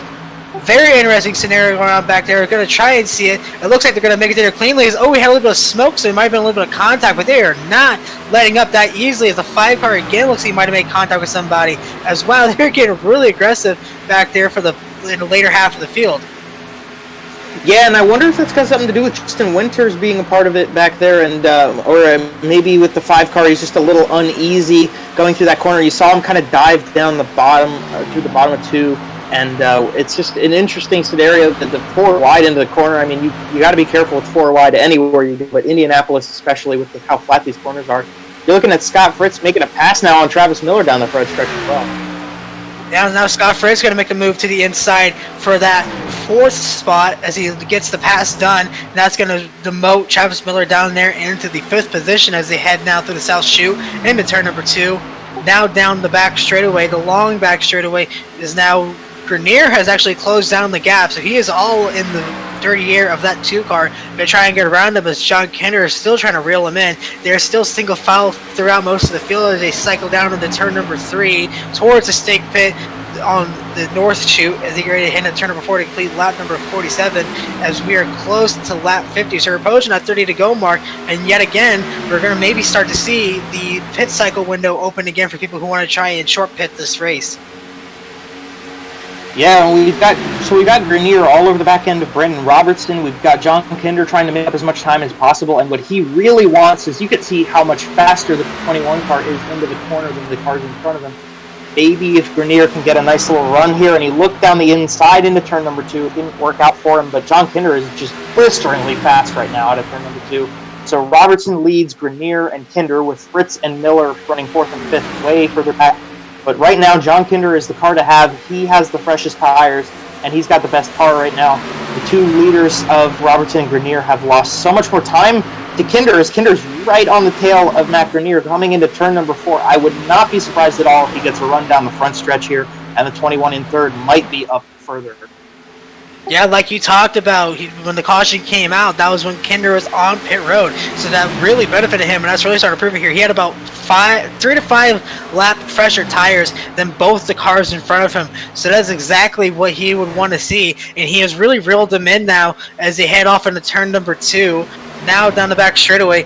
Kinder trying to set the run up to try and get it down the back straightaway this time by. He's going to peek to the inside this time. Side by side they go down the back straight, heading into 3. He's going to probably clear him this time because he has the run and the preferred line, so Grenier might just give it up to him. No, he's going to hold his own and keep it hooked on the top side and try and clear him. Kinder's still on the bottom side, and he's going to have him here in turn number 4, I believe. Yeah, Kinder's going to have the preferred line, but Grenier's just absolutely not giving it up. He's really holding on right now. They're side by side down the front stretch again. Kinder's going to have a better run into the corner, but even with the same thing with what Nick Noggle was doing earlier in the races, you see the 21 trying to side draft the 15 into the corner. We're surprised to see the guys that 15 went really high through turn number 1, but it's going to give them some momentum in the short chute here. The outside line, you wouldn't expect them to be able to run so fast. Obviously, they're going to have a smaller radius of cornering, which is going to allow them to carry more speed through the corner, but the 15 definitely doing a stunning job of holding on to the second position right now. Yeah, it's something we've seen a lot of these drivers do, like Nicholas Noggle and now Grenier, just been able to hook it on the outside and run with it. But in the end, that's just going to hamper their performance. That's just allowing Robertson to run away with the race lead and allowing Scott Fritz now to reel him in. So now we have a 3-car fight going back there for the second position. So Scott Fritz, you might have heard what I said, that he was falling back there, and now he's put it into a 5th and 6th gear as he is just taken off like a rocket and now looking to the inside of Grenier as now Kinder has finally cleared a 15. Now he's going to fall 2 spots back as he's not even going to have much of a fight. He's going to clear him off of turn number 1. So now Scott Fritz into the 3rd position. So an incredible run here and late in this here in this 3rd run here for the number 100 UNOH car as he is trying to set his sights on that 21 car. Yeah, but Kinder right now, he's gotten around the number 15, so he's got, like we said, he's got the pressure tires, so he's definitely going to be trying to catch up to Brandon Robertson. But Robertson is absolutely rocking the house tonight. He is just doing a great job up there in the number 2 pedigree Toyota. But Kinder with in behind him. Fritz took a later pit stop than the leader right now as well, so they're going to have slightly fresher tires. But with this whole group behind him, as you see John Kinder starting to gap Scott Fritz a little bit, that was helpful for Brandon Robertson, but now that they're single file again, I wouldn't be surprised if he's going to be watching his mirrors a little bit more. The number 2 car gapped him by about a second and a half, but you can even see on your screen how well John Kinder is gaining on that. Although on this turn 2 right here, you saw him, he didn't quite get down to the apex of the corner, as the number 21 now shoots to the inside of the track. I think he's just trying to break the draft of Scott Fritz behind him. The number 100 Chevrolet behind him is gaining a lot of time, which was kind of surprising, because like we said, John Kinder was the poster child of that yellow flag. He got a lot of luck on his side with when he pitted and that yellow that came out the first time. So I'm kind of surprised to see Scott Fritz holding on, but obviously he's very happy to see him himself holding on to the bumper of the number 21. Something else I'm surprised to see back there in the 7th spot, we have a fight going on between the 2 points battle positions, as Justin Winters has just cleared Travis Miller for the 6th position. So what a comeback story we have in the making here. That caution really ended up benefiting him, as now he is back on the lead lap, and he is a man on the mission. He was running up there with Brandon Robertson for that race lead, and now he is starting to charge his way back through the field, and now we have to keep our eye on the 88 car once again, as he's going to try and set his eyes on David Brackett and take back a top 5 spot, but he is really chopping his way through the field to try and take back the race lead. Yeah, Justin Winters, and I mean, you think about the types of things that you see when somebody's knocked down and they have to be strong enough to stand back up. Justin Winters got knocked down a little bit. He was very far down the order coming into the yellow, and as you see now, Travis Miller dove down the inside into the pit lane, number 22 car into the pits, your championship leader. But it's so something about getting knocked down and having to stand back up and prove yourself that Justin Winters might be holding on to some really good momentum right here, and back up into 6th place. There's plenty of time left in this race to get up front. Definitely plenty of time for another yellow or some strategy changes, but the 88 car up front again. Absolutely, and that's exactly what he would want to see to try and go back and run for this race lead. So Travis Miller, the first person of the leaders to try and take the pit strategy, maybe try to perform an undercut here, as we're now into our 3rd green flag pit stop cycle, as now we're going to have to see who comes in and who wants to stay out. He's not coming out of turn number 4. He is slowing down. Here he comes. Brandon Robertson, the race leader, now going to dive into pit road, going to hand the lead over to John Kinder, Scott Fritz, and tow right behind him. And that is Matt Grenier going to follow Brandon Robertson in as well. So here we go. Now we're heavily into the leaders making their pit stops here in the 3rd one. A lot of drivers are going to see maybe try and cut a pit stop out, like we talked about John Kinder out of Lancaster. But now Scott Fritz maybe trying to make a peak to try and take over race lead and lead himself a lap here in Indianapolis. Yeah, Grenier and Robertson might actually be on the same strategy. You see them working together here with Team New England with the brackets as well, that they might be trying to work the same strategy at the same time, try to stay together, whereas John Kinder and Scott Fritz are now out on their own. They have their own unique strategies that they're pulling right now. They're going to try to stay out and run more laps right now and try to extend the amount of time that they are on the racing surface. Scott Fritz is all over the tail of the number 21 car. He was the fastest in practice, so proved he was strong. He's from Ohio, so this is probably what you would assume to be his home race, quote-unquote home race, being closest to where he's likely to be residing right now. So the number 100 car, he's got momentum right now, and especially when you consider that we've seen John Kinder up front throughout the duration of the race so far, but Scott Fritz has not quite been up front. He didn't have the qualifying run to show his speed, but he's gotten back up there now. He's running in 2nd right behind the leader, and in his draft, you can see John Kinder trying to break the draft of number 100 as he looks to the outside, but this is going to, unless he tries to run the high side, which he doesn't do, he thinks better, and he's actually going to, well, he got a much better run through the middle of turn 3 there, and he's going to get down the inside of number 21, and he backs off a little bit so they don't go side by side through turn number 4, but it's starting to get racy up at the front here, Noah. Yeah, that Scott Fritz tried to fake him out there. As over the 15 of Matt Grenier coming back down pit road, so he might have gotten caught with a speeding penalty on exit. So he's going to have to make the long drive down pit road. So we talked about Justin Winters having issues on his pit stop. Now Matt Grenier, one of the front runners, having to make the long drive down in out pit road. And that is such a time killer because of how long this pit road is. It's like we talked about, the longest on the schedule compared to any other. He might have missed his pit stall, or maybe has to serve a stop and go. So that is a very costly mistake, and it's going to cost him so many positions. But now, lead still between John Kinder and Scott Fritz. We have a lap car now forming into the way. The 555 of Ed Osborne going to now act as a sandwich between the leaders, as now David Brackett as well going to try and close in. Same for Justin Winters, as now the top four are starting to close their way in. And just have to see where these guys decide to pit. And you're all going to come down together except for Justin Winters. Justin Winters is going to stay out and try to out-pit the 21 car. So now all eyes are on Winters to see when he comes in. Well, Winters might be extended a little bit here on his pit strategy, but he's going to try to run it a little longer. Maybe he just wanted to get up front again, maybe lead a lap or two, and try to gain some points like that. But it looks like and Josh Abbey has also not come in, or maybe he has, but I wouldn't expect Justin Winters to stay out very long here. Although this definitely is going to be interesting to see where he ends up when the cycle ends, because he's been running sort of in the middle of the other cars, kind of running in the around 5th, 6th position. But with the way that the strategy works out, that some of these guys have been out on track now, like Brandon Robertson, who's now back all the way up to 7th place. We'll see where that ends up putting Justin Winters when he gets back out after his pit stop. Absolutely, a lot of these drivers now going to try and play a long strategy. John Kinder, surprisingly, pitted sooner than I really thought of, because now Lancaster is the one I'm keeping my eye on. Just like you said, Justin Winters, maybe try and stay out, get a few more laps under his belt, and try and spread himself out from the leaders. But Lancaster is one of those guys that will just stay out as long as he can, up to where his crew chief tells him, you got to come in or else you're going to run out of fuel. And it's exactly what he's doing right now. He is off the pace just because of how long he's been out there. He literally pitted when that caution came out, so he's been out there for almost, I'd say, roughly 20 laps. So he's stretched it out longer than really anybody else, even though he was the latest to pit. So now all eyes are going to be on him to see when he pits, as well as Justin Winters, as he's going to stay out another lap. So the 88 car not pitting just yet. Joshua Abbey is the next car in line to see when he pits. He's going to stay out.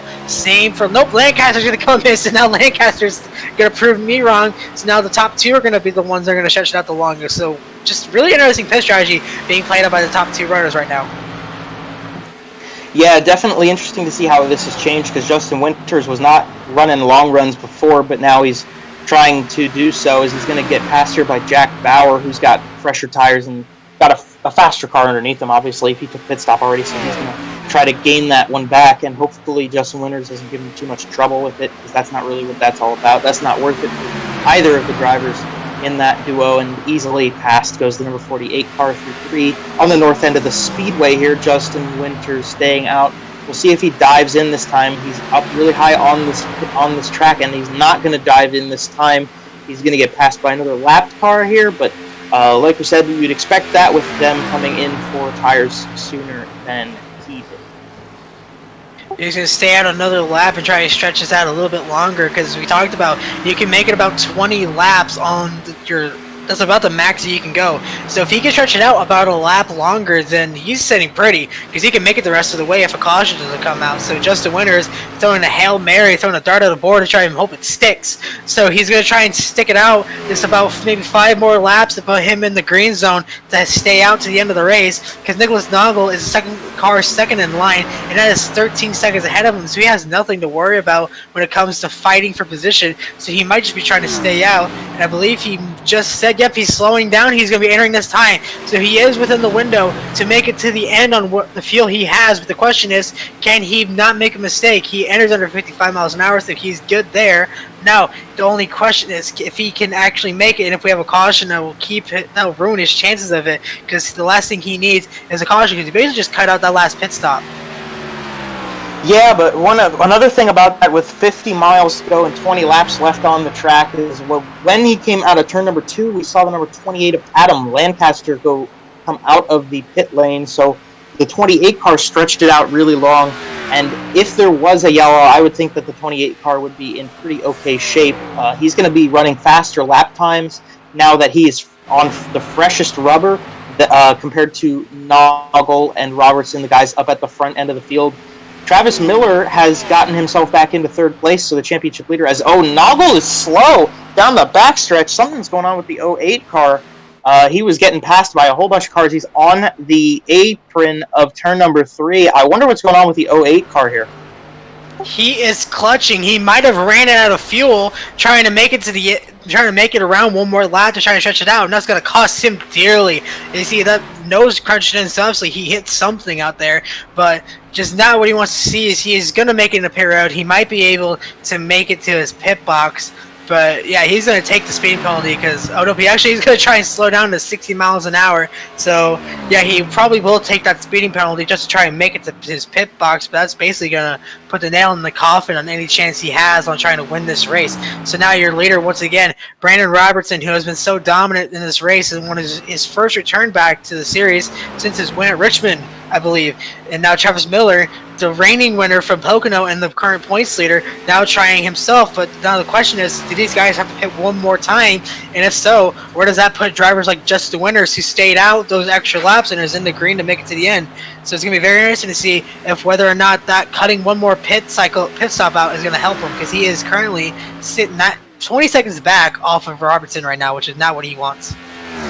Yeah, but 20 seconds, that's plenty of time to get past a car that's pitting when you're not. So if he can keep it on track and keep it smooth, he could be in really good shape here. He is good to go, potentially speaking, as opposed to the guys up front who have pitted earlier and are therefore going to have to come in and pit again. But they can short fuel and they can put fresh rubber on and go sicko mode on their new Goodyears and maybe get better lap times at the end of the race. So when they come in, it will be interesting to see what they do, what they decide to do with their fuel and tires, and how hard they try to push it compared to 28 car, who came out of the pits later, or Justin Winters, who was the last one to relinquish it. But I want to talk about Travis Miller right now, running in second, even though he does have to pit again. You do have to consider, when we talked to him last week after he did his burnout at Pocono, he was not incredibly excited about coming to Indianapolis, and I have talked to people before who talk about racetracks they're not incredibly enthralled to go to. It is a motivator to make you kind of patient and just kind of put your head down, put on the bullhorns, and try to run a race and just get through it. And it does work out for drivers a lot of times. I know it works out both in the real world and on iRacing when you aren't exactly as confident in yourself. You kind of set yourself up with the basics of racing, hitting your apexes, watching your fuel strategy, watching the cars in front of you. You pay attention to the little things a little bit better when you're a little less than enthralled about what you're doing. But Travis Miller, if I was him, I wouldn't be incredibly disappointed about this run right now, Noah. This is a pretty solid performance right here. Indeed, and we approach under 20 to go. We want to read off their ads one more time and then take you to the finish. So starting it off tonight, I want to thank again Tucson Sound Art. Your picture, your music. You provide the image you want, and we will custom create a beautiful framed, high-quality canvas with a built-in Bluetooth speaker. With Sound Art, you get the best of both worlds. Visit TucsonSoundArt.com for additional info.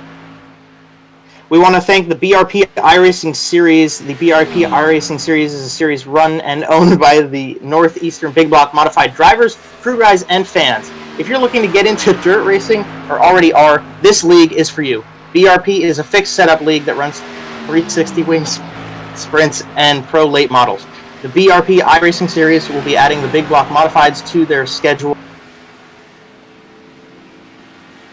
and you can check them out on their Facebook page, the BRP iRacing Series. We also want to thank Permanent Makeup and Cryo in Maine. When it comes to your appearance, you deserve the best care money can buy. At Permanent Makeup and Cryo in Maine, the owner Ashley Bullier is a certified micropigmentation specialist who provides professional, safe, and personalized services. You can contact Permanent Makeup and Cryo in Maine at permanentmakeupinmaine.com or call or text them at 207-358-8683. If you're looking for the best solutions for your permanent makeup concerns, you have Permanent Makeup and Cryo in Maine to call today or book a consultation. If you visit their Facebook page, Permanent Makeup and Cryo in Maine, you can enter one of their monthly giveaways and enter today, and who knows, you might just win. We also want to make a shout out to Whiplash Media, PitStop TV's new parent organization. Whiplash Media specializes in various sim racing resources, including paint schemes, stream overlays, iRacing camera packs, and more, some of which you're seeing on your screen right now. Whiplash Media is also working on its presence in real racing, offering services such as photography, social media management, and public relations. Go to www.whiplash-media.com for more information. And Noah, we just saw a driver coming down pit road. Indeed we did. Travis Miller, when we started the iRead off, he was on his way down pit road as we were doing that. Another driver making his way down pit road as well was Brandon Robertson. So now he has relinquished the race lead. Ethan Maurer as well making his way down pit road. So these last pit stop sequences as we approach 10 to go is really going to start to shake up. And now, like we said, all eyes are on Justin Winters. He made it and was able to stretch it out within 20 to go. So I think right now he's going to throw a dart at the wall and stay out and try to take home this win and close that points gap that he lost to the number 22 of Travis Miller. I'm trying to find out where he is running right now. Yep, he is up there in the 4th position. Just have to see where he cycles out and coming in the laps. But right now he's trying to get around Daniel Worthington for the 3rd spot. So like we said, right now, yep, he's now up to 3rd in all of this. So a lot of the sequence are to start to play out here. We're going to see who's going to stretch it out, who isn't. Right now, Justin Winters is my pick to perhaps get this win here tonight. Yeah, so right now, David Brackett, Daniel Worthington, as Worthington ran a really, really high line through turn 2 right there, so I don't know if he's just getting to the end of his run here and getting to the end of these tires. But those guys are going to have to come in and pit because they came in and did so sooner than Justin Winters, who ran a lot longer. And actually, Justin Winters is one of only, I'd say probably 2 drivers that really could run the epitome of a full stint here at the end of this one. We got a new fastest lap up at the top of your screen. You can see John Kinder is on it right now. He's trying to make up as much time as he can in that number 21 car. But Justin Winters now, as he is gotten around Daniel Worthington, Adam Lancaster has run a new fastest lap on top of that. So just as Kinder got up there, Adam Lancaster showing his stuff as well. But Justin Winters pulling the strategy that we had seen from the 2 guys who just set fast laps last week, that they got to cycle out to the front when everybody else was coming into pit lane. And with 10 laps to go here, Justin Winters is in 2nd right now to David Brackett, who's leading the number way in the number 38 Yingling car. But David's going to have to pit before Justin Winters, presumably with 10 laps to go here. So at some point here, Winters will jump into the lead, and we'll have to see how long he can stretch it out and if he's able to stretch it out in front. And you see David Brackett now making a dive down to pit road, which is going to hand the lead over to Justin Winters, as well as Daniel Worthington going to come down pit road. Joshua Abbey is the next car in the lane to take over the 2nd spot. He himself is going to stay out, so he might try and stretch this out and get a 2nd place finish out of this. But right now, Justin Winters is going to try and save as much fuel as he can. Now he has approached the 10 to go mark next time by, and he is in the best position to take this win away, which if he does get the win, that would significantly help the points that he lost. He's not going to be able to get as much as he lost compared to Travis Miller, because Miller is right now running inside the top 10, so it will drastically help the points that he lost, Miller. But it's not going to right now much running into the top. It's not going to close the gap as much as he would like to, but enough to really get him back in the fight compared to where he was a week ago. So right now, Justin Winters is going to try and stretch it out as far as he can. But his main concern right now is if Joshua Abbey can close down, or if he can make it. Because again, he tried to stretch it out of Pocono, ended up running out of fuel on the last 2 laps and lost everything. So now that's another question: is if he can make it or not. Yeah, so 10 laps to go here. Winters leading the way, but we should take a second and just reset the field and talk about everybody from back to front and try to get through it and update everybody watching here on the various streams where everybody is, where their favorite driver may be running. So let's start from the back and move it to the front, and we'll talk about the running order with 10 laps to go here. Indeed. Last car on track right now. The last car who started is going to be Tanner Webb. He retired. He's now 30 laps down at the moment. Tyler Johnson did try come in here for the race, but he ended up, I guess, not deciding to race, so he will take a 24th place position with a DNS. Tanner Webb we talked about in 23rd. Chris Labougier is the last car on track. He is 14 laps down in the 22nd position. Josh McKinney in the 43 car, he is 5 laps down to the 21st position. Right in front of him is that 5 car of John Elliott. He is 5 laps down. And then in 19th, we're going to find Matt Grenier. He caused a mistake on pit road. He is 2 laps down in the 19th position. Wyatt Brackett in the 33 car is 2 laps down in the 18th position. Josh Miller in the 27 Miller Genuine Draft Ford, he is currently 17th. Nick Mills in the 8 car is the first car a lap down to the 60th position, and then your last car on the lead lap is going to be Daniel Worthington in that number 113 car. He is the last car lead lap who recently pitted. Yeah, and then so in 14th position, the number 13 of Brian Terry. We haven't really talked much about him today. 13th place right now, Jack Bauer. We have seen him up and in the front and in the tail of the field. So the 48 just trying to chug along here and make it through this race. In 12th position is Nick Noggle, and he's been up front and further down. He's been all over the place in today's race with some luck and some less than fortunate situations throughout this one. David Brackett just on the outside of the top 10 in the number 38 Yingling car. So he's been up and down as well, and he's running in the 11th spot as it stands with 8 to go. Adam Lancaster, your first car inside the top 10 at the moment, driving the number 28 Haviland Ford, and right in front of him will be the 555. That is Ed Osborne, who's been strutting his stuff in 9th place a couple times so far this evening. Wes Wigand is running in 8th position right now, the number 188 car, and right in front of him, one of the Pennsylvania drivers in 7th is Nathan Maurer. 6th place, actually he's in 6th place as he just passed Justin Winters, who came into the pits. We just missed it. Justin Winters came into the pits, it looks like, or he gets slowed up because he just dropped. No, oh, that was nope. Okay, my bad on that one. That was our timing and scoring being a little bit silly there, so I was correct that Maurer was running in 6th place, though, as the order's shaking up a little bit here, but the rest of the cars out on track with the top 5 are Scott Fritz, John Kinder, Travis Miller, and then obviously Brandon Robertson and Justin Winters was up front here. So timing and scoring getting a little silly on us right here as we got 7 laps to go, but Justin Winters still holding on out front. Brandon Robertson trying to gain time here on him because Brandon Robertson's got fresher tires. He would have shot his fuel to try to have a lighter car underneath him as the clock winds down, as the laps tick away, but Justin Winters trying to stretch it out, so he's gaining a lot of time. If you watch the timing and scoring, you can see how quickly the 2 cars gaining on Winters. Is he going to have enough time, though, is the question. Yeah, I'm looking on the onboard right now of that 88 and Justin Winters. He is clutch and coasting on the entry of 1.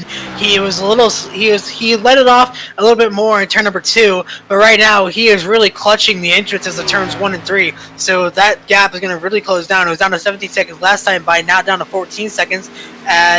He's not going to clutch and coast this time entering turn number 3. So right now he's just clutching in the turn number 1 to try and get that little bit of fuel. So he might be just close enough to make it, but right now he is looking to be on the verge of making it. Now he is going to approach the 5 to go mark here in Indianapolis, as he is just going to try and rocket at home and take the win here in Indianapolis. Yeah, so 5 to go, and Winters is going to try to stretch it out as much as he can, but Robertson's gating it looks like he's almost getting 2 seconds a lap right now, which even at 2 seconds a lap, 12 seconds behind with 5 to go wouldn't be enough, so Robertson might be trying to push it a little bit harder. And with Winters letting up in the corners and trying to save fuel, that could help the number 2 car catching up as well. But Justin Winters right now, if I was him, I'd be pretty okay. Obviously you're going to be nervous and trying to make as much time as you can without burning up too much fuel. Robertson is absolutely on it, dropping the hammer like nonstop. He is going for it right now. He's got to try to catch up to the number 88 car. But if he can catch up, I think he's in pretty good shape. Although, obviously, that's the first step, is getting up to the bumper of the number 88 car. Justin Winters is the part of Henderson, Kentucky, another one of the drivers who might consider this a bit of a home race, even though the finale is at Kentucky, but this is just as close in reality. It's just about a 5-hour drive, depending on where he is in the state of Kentucky. So right now, he is your race leader, and how great of it would it be for a comeback? We talked about he's not going to be able to close the points as much as he would like on Travis Miller, who was running back there in the 4th spot, but still a win could be such a major confidence boost after how disappointing it is, as now we're approaching 3 laps to go this time. The gap is now down to 9 seconds. Justin Winters trying to pull everything he can, so it's going to be very interesting to see if he can hold it, because it's about a 3-second time difference a lap. That's just how much faster Brandon Robertson is compared. That's just how much Winters is trying to save again. He's clutching, coasting into turn number 4. So he is really trying to make it work here, as Robertson is going to really close it down here. He's going to have to go full power here the next few laps, or else that number 2 pedigree Toyota is going to get really big in his mirror here soon. Yeah, well, he was 12 seconds ahead with 5 laps to go, and then with 4 laps to go, he's 8 seconds, 9 seconds ahead. So the gap is being closed quicker and quicker now to the number 88 car, and you could expect such, because as he goes through these laps, he's going to start being able to judge better how much fuel he needs to save. And you can see how much slower he's going, as that is Matt Grenier that's going to very easily take that pass on the 88 car. And Winters, hopefully, if I was him, I'd be trying to jump down in behind that car as soon as possible, try to get some of that draft. He's going to come to the line this time and have to go. We're looking at current 7 seconds back to second place, so that's only about 3.5 seconds per lap, as it's just that number is continuing to fall here to Brandon Robertson in second, and 3 seconds a lap. Brandon Robertson has already proven he's capable of doing that, so with 2 laps to go, Justin Winter is going to have to start pushing on that throttle a little bit more. The gap is really starting to close down here as 2 lap cars in front of him. That is the 13 of Brian Terry and the 15 of Mac Grenier. And that's really going to hold him up here if he can't get around him. That's really going to help Brandon Robertson. And now Winters again clutching into turn number 2. He was entirely on the clutch there. He does not want to pass these 2, but he's going to have to, because if he does, then that 2 car is going to speed up faster, because you see at the very top of your screen there for a second, that was Robertson. So he is going to start to close down here as we get ready to approach the 1 to go here in Indianapolis. As now this is going to be a fuel mileage race, kind of like the Alexander Rossi scenario from 2016, where he used to win the 500, as he is really off the throttle entering turn 4. I would say the same thing. This is very reminiscent of Rossi versus Munoz in the 2016 Indy 500, where Rossi was just clutching and coasting at the very end of the race to try to make it, while Munoz was absolutely going for it. But Justin Winters now coming to the line, so the white flag comes out. 1 lap to go for the number 88 car. Brandon Robertson, only 2 seconds made up by the number 2 car that time through, but there are 3 seconds in between them at the white flag, and he's proven he can do 3 seconds in a lap. He can see the 88 car, and as they come through turn number 2 here, Noah, seeing that car is going to give him a little bit more adrenaline, and he's going to try to push a little harder. Down the back straightaway for the final time. Does he have enough to make it in the end? If he does, he's going to have to go full throttle this entire last 2 corners and pull a Hail Mary to try to get it done through the north end of the racetrack for the final time. Justin Winters, does he have enough? That 2 cars closing in, but he might not have it. Down the front straightaway, if you look in the Hall of Fame Museum, there's a timeline on the wall of winners. Winners that include Schumacher, Haroon, Foy. Here comes Robertson. He's got a field. Robertson to the inside. He's going to steal it. Brandon Robertson is going to win the Brickyard 200 on the last corner. He pulled a J.R. Hildebrand, and he takes the win on the final straightaway of the race. What a race to the line, and Justin Winters just barely didn't get enough fuel saved in that car. He knew he had to push because he knew that Robertson was coming, and it just didn't quite work out. He used up too much too quick, and he couldn't clutch and coast to the line this time. Brandon Robertson wins his 2nd race in the season, his first being at Richmond, and now he is a winner at Indianapolis Motor Speedway. Just like I was trying to say on the finish, if you look on the timeline in the Hall of Fame Museum that is in the South chute, there's a timeline on the wall of past winners that include Haroon, Foy, Unser, Andretti, Clark, Schumacher, Gordon, Stewart. Now you can add Robertson to that list. He is the winner of the 2020 Brickyard 200, and now he is going to burn it down here on the front stretch. Hopefully keep those Goodyear Eagles off the bricks after an amazing, impressive performance here, as he's going to take the win. We thought the second repeat winner of the season was going to be Justin Winters. No, it is Brandon Robertson. After an incredible performance, he's going to tear it down here on the front stretch.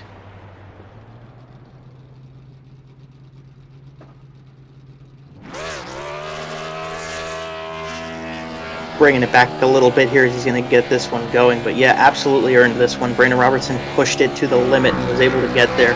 He's actually doing a backwards burnout. This is kind of interesting. Very interesting burnout, and it's just incredible. His first race back, I believe, since Richmond, and he's going to take the win. And that pedigree Toyota is just an incredible feeling, I bet. And he's going to do a reverse burnout down the front straight. Oh, he's going to slam the outside wall, and he doesn't care. He's won it. Well, Robertson definitely earned it. There we go. Now we're going to get some donuts here from the number 2 car. He dominated most of the race here today. We talked about it. He might not look like it because we haven't seen him that much, but he knows obviously how to get the victory lane, and he is showing that right now as he's going to burn it down here on the front straightaway down the Fan Canyon. Just what an incredible, as he's going to, I believe Brian Terry was running out of fuel trying to get to the line, and Robertson is just going to be a nice guy trying to help him there. He's going to park it there on the front stretch, and that's going to do it here. So what an incredible finish here for a thriller here in Indianapolis with a last lap pass on the front stretch, just about 100 feet from the start-finish line. You cannot script an any better finish. Yeah, this track is definitely it's definitely a place where you need to have your strategy right. It takes a lot to win a long race like this, and Robertson just was capable of making it to the line. Winters took a good swing at it, and still a second-place finish, while Travis Miller finishes third. So not a whole lot of points gained there in the championship, but he did gain points in the championship, and that is something he needed to do. There's still 6 races left, so there's plenty of time for Justin Winters to keep chugging along and getting more points, try to catch up to Travis Miller in the points championship. Brandon Robertson, though, just absolutely stellar performance tonight. And while we have this moment here, we're going to take a quick commercial break. Stay tuned here for the post-race coverage here at the Brickyard 200. We'll be back to interview our top 3 drivers here tonight after a thrilling A-lap race. Stay tuned here on PitStop TV. We'll be back in just a moment.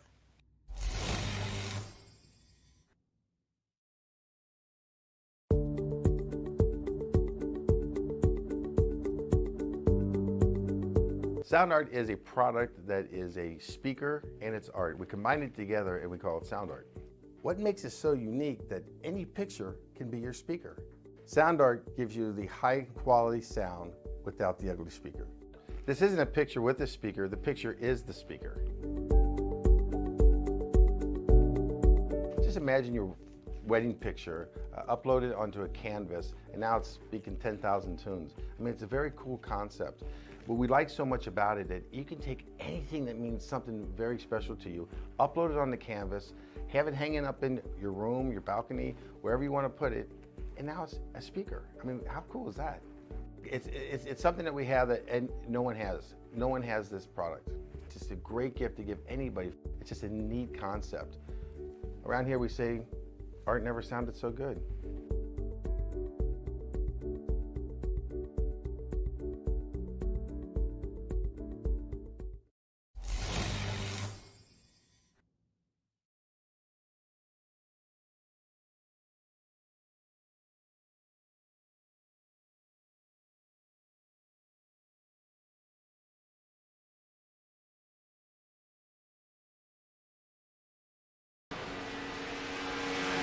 Welcome back, race fans, to PitStop TV's live coverage of the post-race show here for the Brickyard 200. We're going to kick it right off into post-race interviews. Starting off, we're going to have the winner, Brandon Robertson. Brandon, what a finish. Last lap pass on the front straightaway. Did you think you were going to be able to get it done? I don't know. I knew he was doing something strange because he just came out of nowhere. And he's, 20 seconds ahead of me. And I just drove as hard as I could, and I just, that back, I was driving down the backstretch, just staring at the time, and it went down from 2, and I got to turn 3, and I'm like, there's no way, he's got this in the bag, and down the front stretch, he just ran out of gas, and I was hoping he wasn't going to dive, go for the block or anything crazy, so I just sent it down the left, and yeah, it was awesome. We talked about in the pre-race just how much it means to win in the track like Indianapolis just because of the history. Has that really kind of sank in? Because even though this is a sim race, this is just an online race, winning in Indianapolis means something to every driver. So what does it really mean to you to get a win at such a prestigious venue like Indianapolis? It's great. I mean, obviously, I try to do a nice little burnout on the front stretch for in celebration, but it's definitely good to suffer through that long green flag run. It would have been kind of a shame not to get the win. And we haven't really seen much of you since your win at Richmond. I believe you took off Charlotte and Pocono. So you technically you now are a back-to-back winner since this is your last start, I believe, was Richmond. So just how has that been for you? Because right now you're outside the top 10 in points, but still getting a win here and beating a guy like Justin Winters, who was trying so hard to get the championship fight under his belt to try and take this win. What does it feel like to try to steal a win from these championship hunters? Yeah, I mean, I knew going in, joining the league, I was going to take 2 weeks off there for vacation, and I watched the first race.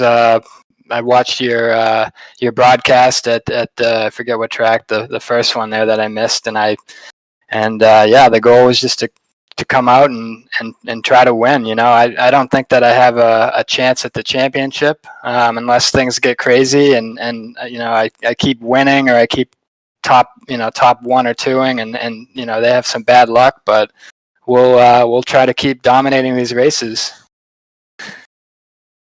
And before I let you go here to celebrate this incredible comeback victory here in Indianapolis, do you have anybody you want to thank for this win here tonight? Obviously no sponsors here, but yeah, thank you guys again for you know, making it interesting, and I'll be sure to watch the broadcast. And also thank you to my team for helping me out with some math equations on the fly as we were coming down to the final pit stop. Absolutely. Well, congratulations on the win here. Hopefully we see more out of you later on in the season and you can compete with some more races, because it was incredible to watch you do that. Again, congratulations on the race and enjoy the rest of your week. Hey, thank you. Appreciate it. Absolutely. All right, well, to the victors go the spoils. Is now we're going to bring in our second place finisher, just the winners, and for that I will hand it over to Joe Donahue. Yeah, we're going to bring Justin in here. And Justin, this is Joe Donahue in the booth. Do you got a copy? Yeah, I got you. Go ahead. All right, Justin. Well, the strategy calls during the race, they make and break things out on the surface. You were saving fuel at the end of this one. You just quite didn't get there. Can you talk us through what happened at the end there? Yeah, I got a speeding penalty, probably first pit stop of the race. It was either wreck the car or get a speeding penalty. Speeding penalty, I could, kind of recover. So I went on a different strategy. Cautions came out. I knew we could go, anywhere from 18 to 20 laps on a tank of fuel. So we tried to make it on one stop where everybody else had to make it on 2 stops. And we were a turn away from doing it. And you talk on that point of that early pit stop debacle. So what did that do for you, bobbling in the pits earlier? How did that motivate you as the race progressed? Knowing that last week I ran out of fuel with 2 laps to go, knowing this is a double points race like we all knew, and Travis had a little bit of leave, points are always in our minds. So I knew that I had to come up with something different than the leaders and make sure that I put myself in the best position to finish top 5 or win the race. Yes, and you talk about the championship. You did gain in the championship, obviously finishing in front of Travis. Not a whole lot, only coming one position in front of him, but it is points and it is important. Talk about what the plan is for the rest of your season here. You gained some points today. How are you moving forward with that? Like I've said a few times before, me and Travis are going to bring the best out of each other. I think Brandon also has inserted his name into this championship run. So it's going to be fun between us 3, and there may be some dark horses out there that could also throw their name in the hat. So it's going to be tight racing. If we finish outside the top 10, we're going to be in trouble. I did last week, so we have 2 drop weeks as well. So we got to make sure that we finish either in front of Travis and Brandon or don't let them get too far ahead. Yeah, and you talk about how respected you and Travis are with each other. It's awesome to see out here. So before we let you go, do you have anyone you want to thank or anything else you want to add here on the broadcast? Yeah, I want to thank Allen's Body Shop for being on the car, Huffman Designs for painting the car, Boots Manufacturing for being on the car, and I kind of dedicated this season to my Uncle Allen, which his body shop is on the car. And thank you guys for doing what you do up in the booth. And I appreciate the Bluegrass iRacing series for putting the series on for us. Absolutely appreciate it, Justin. Hey, you still got second tonight, so that's worth it here in Indianapolis. Congratulations, my friend. Yes, sir. You guys have a good night. and that is going to be Justin Winters. And now we will bring in our third place driver and send it over to Noah one more time with your third place finisher, Travis Miller. Travis Miller, it's Noah Carmichael up here in the PitStop TV booth. You got a copy? Yeah, I got you guys. Well, you weren't really much of a contender for the lead here tonight, but you talked about last week coming in here, you needed more practice to get through here. Are you satisfied with how your run went here tonight here at Indianapolis, running top 5 most of the race? Yeah, I mean, I was hoping for a top 5, and that was it. And then I thought I was making a good, bold pit strategy, and then Justin and Brandon had a bolder one, so we settled for third, and all in all, a good night. I just wanted to come out here and salvage some points, so can't go wrong. You came in here tonight with a 16-point gap. It's something that not really any of us in the booth though. This was a double points race. We're informed on that. You were able to minimize the damage with Justin Winters only finishing one position behind him. Has that really settled in on the point standings moving forward? Because we just talked to him. You talked about how you two bring out the best in each other. But as we head into a track as tough as Darlington, what is your plan going forward to try and prepare for the week to try and keep that points lead going into the rest of the season in the second half? Yeah, I don't know. I'm not really too sure. I mean, every time that I kind of have a terrible race, he has a good one, and then vice versa. And I mean, next week it's just going to be all about saving your car to the end. If you can get away from the carnage, I think you'll be contending for at least a top 5, and it's going to be a dogfight all the way to the end of the year, I think. And if Brandon keeps showing up and having these dominating runs, I think he's going to be a real threat too. So it's going to be interesting for sure. And before I let you go here, do you have anyone in particular you want to thank for your run here tonight for an incredible P3 finish here at the Brickyard?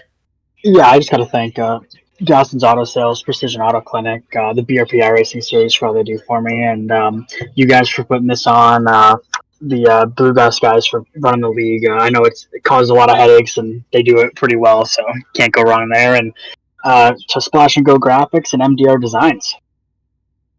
Absolutely. I know some of the guys at Splash and Go, so that's incredible to hear you guys are partnered with them. But anyways, congratulations on the P3 finish tonight, and we look forward to hopefully seeing you again at Darlington next week.